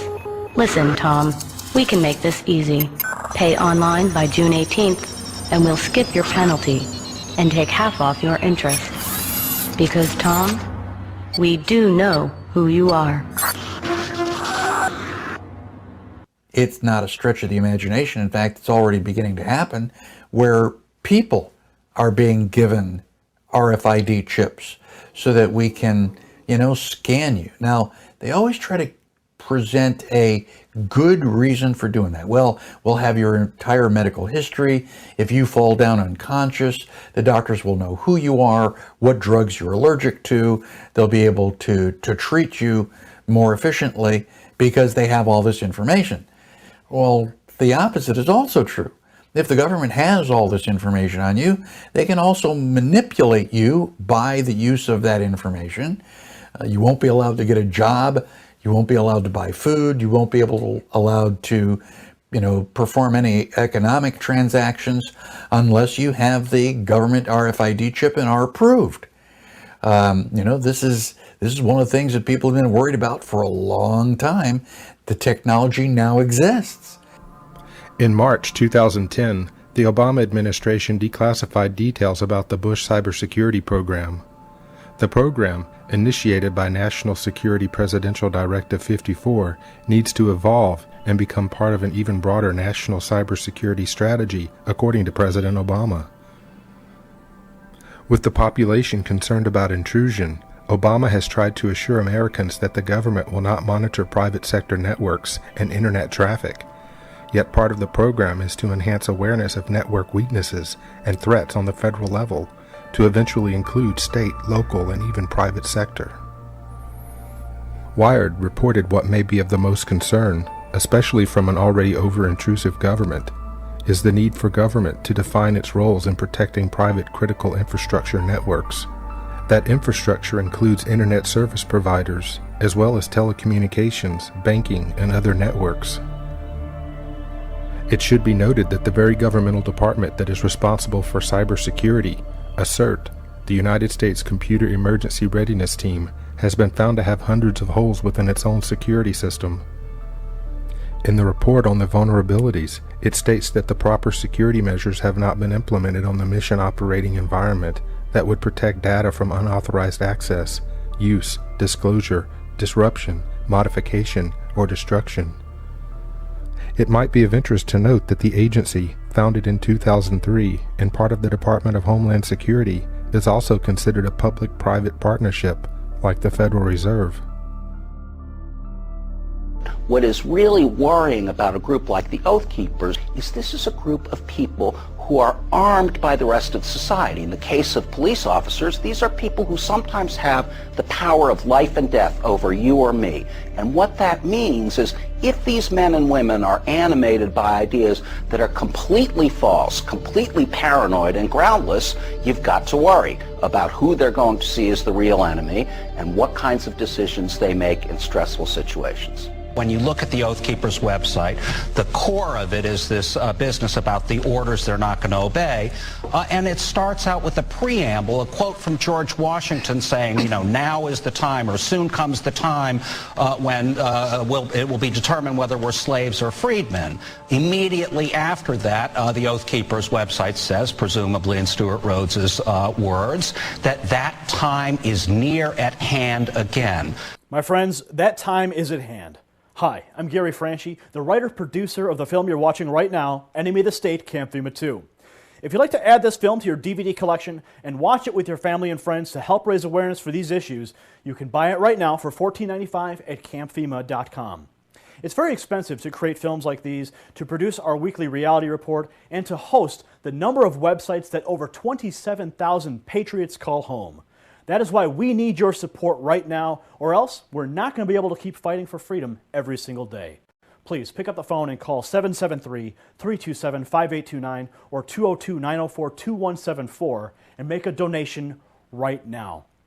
You can also make your donation online at rtr.org/pages/donate, or if you prefer to mail a check or money order, you can make it out to Restore the Republic and mail it to 3149 Dundee Road, number 176, Northbrook, Illinois, 60062. Your donation will go to help us keep our active social network at rtr.org alive. It will also allow us to keep producing reality reports and documentary films that are reaching millions of people with the message of freedom and liberty. Again, please visit rtr.org/pages/donate and give whatever you can. Thank you, and enjoy the rest of the film, Enemy of the State, Camp FEMA 2. Southern Poverty Law Center. Heidi Byrick, one of my favorite people. She's a director of special projects. Had her on my radio show several times. And we enjoy each other's company. We talk, we have a good time, but she knows my position, and she knows I understand hers. The reason that she is against Oath Keepers is because they made it clear that they wouldn't follow orders. Really. Oath Keepers, primarily former military people, are acknowledging this is what the Constitution says. We were trained, as we went through military training, that it was our responsibility to deny an unconstitutional order. So presumably you'd have to be smart enough to know what was and was not a constitutional order. And so they have a list of 10 of them. Well, it's a declaration of orders, and the whole point of it is to, one, draw some lines in the sand ahead of time and get the current serving military to think about where their line in the sand is. But it's also a reflection of our own Bill of Rights. And so when I read through them, you'll see that, oh, okay, it's mostly a restatement of the Bill of Rights. The first one is we will not obey orders to disarm the American people. And of course, we had gun disarmament during Katrina. It was a big catalyst for why I started Oath Keepers. But it's also, it's number one on our list, not because firearms and gun ownership is more important than any other part of the Bill of Rights or any other part of our natural rights, but it's because that's the one thing that's more likely to lead to fighting. Second one is we will not obey orders to conduct warrantless searches of the American people. And what that's evoking is, once again, our Fourth Amendment, which was a response to the colonial history of the writs of assistance, which were warrantless searches or general warrants. It's one of the first causes of resistance among the American population back in 1763. We will not obey orders to detain American citizens as unlawful enemy combatants or to subject them by military tribunal. And the reason why that is there is that post 9/11 in particular, there has been a steady drumbeat and argument coming from the executive branch and backed up by the Supreme Court, unfortunately, that argues that the president can detain American citizens as unlawful combatants in the war on terror and treat them as though they were a foreign enemy, as though they were an Iraqi or an Afghani during the war on terror. So number four is we will not obey orders to impose martial law or a state of emergency on a state. And what this is a reflection of our dual sovereignty system. The Constitution sets up a new national government, but as the 10th Amendment makes clear, reserves to the states and the people all powers not granted. And number 5 is we will not invade and subjugate any state that asserts its sovereignty. And that's closely related to number 4. Because we have, under our Constitution, a dual sovereignty system, reserving to the states and the people all powers not granted, that is part of the Constitution we all swore to defend. And so we will not use military force or obey orders to use military force against a state that is simply asserting its constitutionally respected sovereignty and standing on that and defending that principle. And number 6 is we will not obey orders to blockade American cities, thus turning them into giant detention camps. And this is something that, of course, a lot of critics say, well, wait a minute, when's that ever going to happen? Well, historically that happened in the Warsaw ghettos. And that's one of the things that we've done is say, look, not only do we have the history that the founders reflected in our Bill of Rights, but we also have the 20th century experience, what was done by the Nazis, what was done by Stalin and his gulags. And one of the things the Nazis did is that they cordoned off a large section of Warsaw and detained the Jews there and used that as a detention center. All they had to do was blockade it off and post armed guards and post concertina wire around it, and then they starved them out. They tried to starve them to death. Okay, number 7 is we will not obey orders to force Americans into any form of detention camp under any pretext. And this is once again a reflection of our own experience in the 20th century. As we saw what happened in Nazi Germany, as we saw what happened in Stalinist Russia, we saw what happened with Pol Pot in Cambodia. You had people who were forced into detention centers. And even in our own history, the sad history during World War II of American citizens of Japanese descent being rounded up, over 100,000 of them were interned in detention camps in California, Arizona, Oregon, and Washington State. This was done by executive order by FDR, and it was carried out by the military generals, General DeWitt on the Western Command, And so we had that precedent, even in our own history. Number 8 is we will not obey any orders to use foreign troops on U.S. soil to keep the peace or maintain control. And the reason why this is on this list is in the founders' experience, it was the use of foreign mercenaries, the Hessians, which was one of the more grievous affronts and led to the Declaration of Independence, quite frankly. They had, even during the fighting after April 19, 1775, there was still hope they could reconcile and remain part of the British Empire. But when the Crown used foreign troops on them, that's when they drew a line and said, this is just so outrageous. It's one of the reasons why they separated. Number 9 is we will not obey orders to confiscate the property of the American people, including food and other essential supplies. And once again, this is a recognition and reflection of the fact that denial of food has been used as a weapon in warfare for thousands of years. It's also a reflection of the asserted authority of the president to confiscate property and confiscate food. There's been many executive orders since the Cold War that assert this supposed power of the president to go and seize industries and seize supplies. And even had Truman seizing the steel mills during the Korean War, as it actually happened. And that was ruled unconstitutional by the Supreme Court only because Congress had expressly declared that he couldn't do that. But it left open, wherever Congress has not said no, it's left open, an open question about whether a president can do these things. And so it almost affirmed that he can, under some circumstances, go and seize entire industries. Number 10 is we will not obey orders to infringe on the people's right to assembly, to freedom of speech, freedom of association, and freedom of religion, which is simply a reflection of our First Amendment protected guarantees of our rights to assemble and petition government for redress of grievances and freedom of speech and assembly. These are every bit as important as anything else. And even though it's number 10, it's as important as number 1. If you don't have freedom of speech and assembly, then you no longer have any peaceful recourse whatsoever for correction of government abuse. We have quite a few who have joined. Out of 10,000 current members we have right now, a fair number are active duty. But a lot of them are kind of staying under the radar because they're concerned about being purged or persecuted. And so I always tell them, don't worry. I don't care if you officially join or not. The main thing is you keep your oath. It's there as the antidote against obedience, blind obedience to the man on the white horse, whether he be a general, whether he be a president, whoever he is. And they understood that people will be tempted to go along and just do as they're told. This is just the tendency of men in uniform. So the oath is there as an antidote to make sure that it reminds them of their obligations. Governments are notorious for creating panic to get public support for legislation and emergency measures that the population would not otherwise consider. The United States government is no different. Whether it concerns war with other nations, battling a disaster in our own country, or control over the population during natural or health emergencies, governments instill fear to coerce the population to give up their rights in order to cooperate.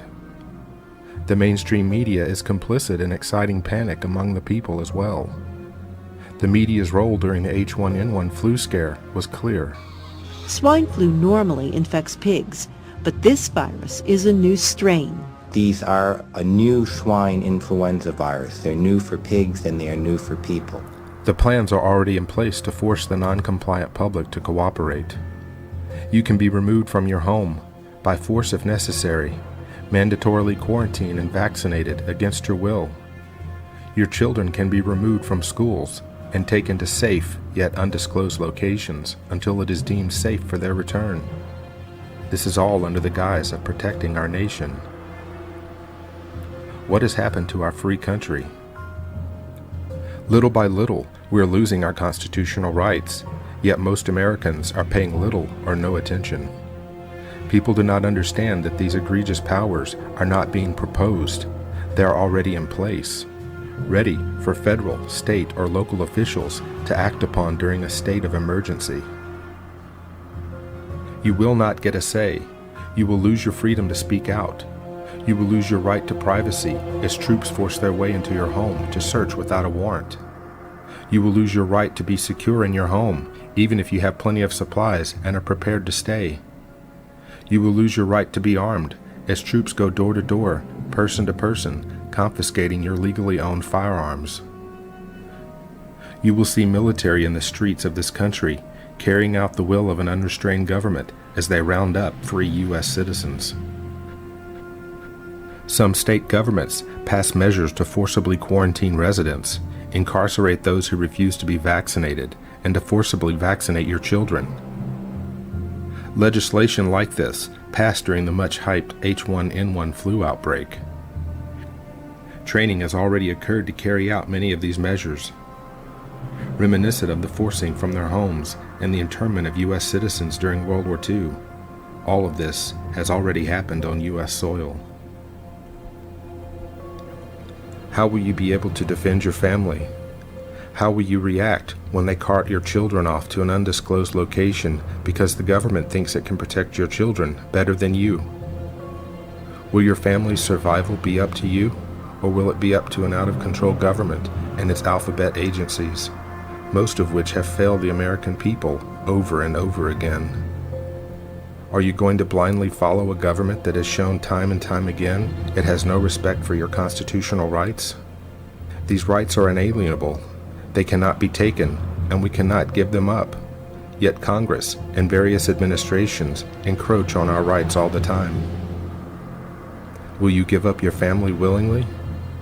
Will you voluntarily become a captive of one of these quarantine or detention camps? What will you do? Will you go quietly? This is the total federalization / internationalization with this huge control grid that is meant to protect the establishment from the people as they expand their tyranny. Because they expect for you to resist them as this corruption expands, as a rebellion forms against this Hitlerian takeover. And you're going to be named, you're going to be listed as a terrorist because you don't submit to them and become their slave. It's all happening, lights, cameras, action, face scanning cameras, watch reactions, Instigator, your walk, no diddy bapping, what you thought, it's the state of New York we trapped in, and I'ma tell you something that's scary, at least, not Al-Qaeda, our military police, right here in the beast, got sound weapons, they'll blare in your face, to wear masks and tear gas you to stay in your place, yo it's weird, there's no awareness in America today, states declare martial law, they don't care if you safe, they got food for y'all, genetically engineered for your race, probably swine flu stew, with old American taste. Yo, it's cool, they cherish, I would perish away. And on the package, small letters that say USA, FDA approved, and that Planned Parent for free. It has no adverse reactions, apparently. See, my country wants to harm me and disarm me with its army. They're gonna come in them Humvees when they want me, this country.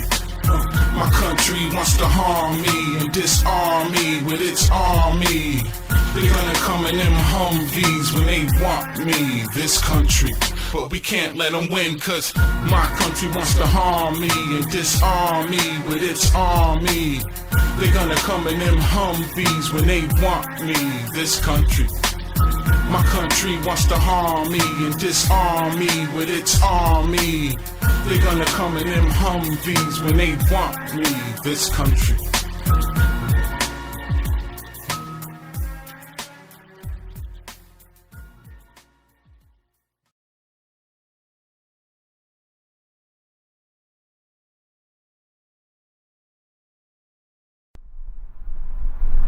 And the American people have awakened. The Patriot Uprising, what some people might call the Tea Party movement, whatever you want to call it. And when the Patriot Uprising occurred, it really occurred and gained steam because the American people got fed up. In the last 20 years, we've seen an acceleration away from our Constitution and Bill of Rights and towards absolute despotism. When it reaches the stage that you can look at what's going on and saying, well, this is just a series of usurpations, abuses, which are leading inexorably to this result, then it is not simply one's right, it is your duty to take this kind of action.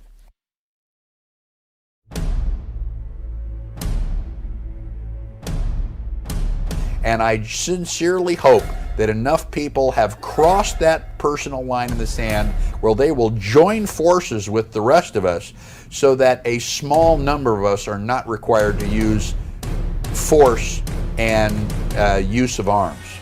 Sheriff, you took an oath to uphold and defend and obey the United States Constitution. When it matters most is now. You mean from now on, the Cartwrights don't fight their own battles anymore? Is that what you're saying? From now on, whenever we get into any kind of trouble, we have to go begging for help? Not begging, it ain't begging. Well, then what is it if it isn't begging? Because 30 years from now, somebody's going to ask you what you did during the Patriot Uprising. The time when you have to defend yourself from the government is when the law becomes lawless. We're drawing the line in the sand, and we're saying this is our territory. No, absolutely not. I will never take a mandatory vaccination. There might be shooting that day. I'm going to do what I need to do to protect my family. It's up to us to fix the mess.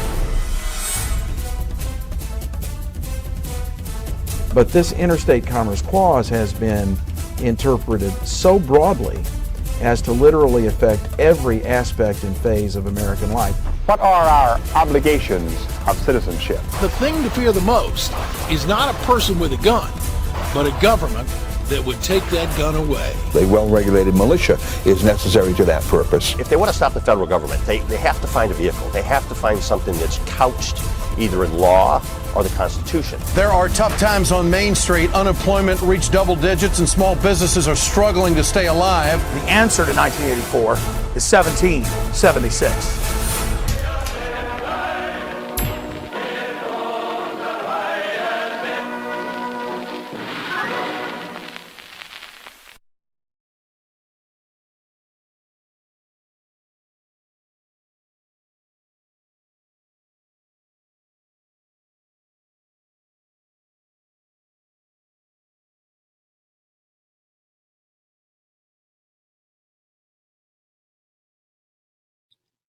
Thank you for taking the time to tune into the channel. I have some important information that I wanted to share with you guys that ties Walmart to the Illuminati and many other things. It's just so unreal. I'm going to show you a couple images here, and then we're going to go through some video, and we'll just take it from there. As you can see, this image right here is quite disturbing when you when you think about mirrored imagery and how they like to do things front to backwards and what this really represents. Because we know that there is really a bigger meaning behind this, especially after we examine everything else, we can see that there is a lot to this.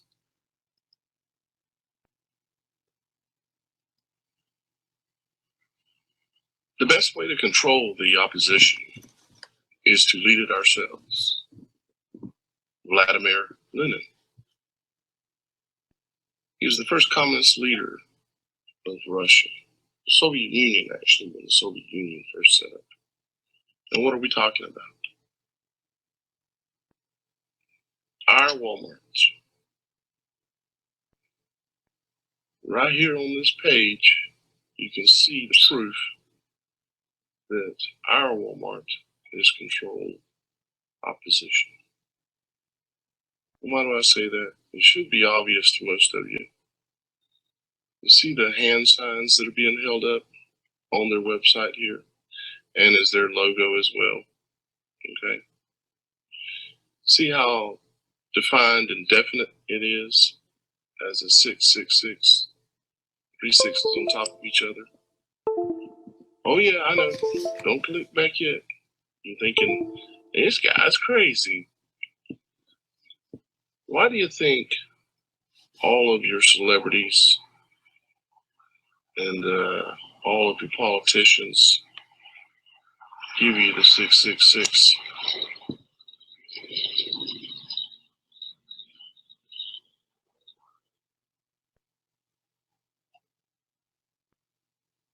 Because they are sold out to Satan.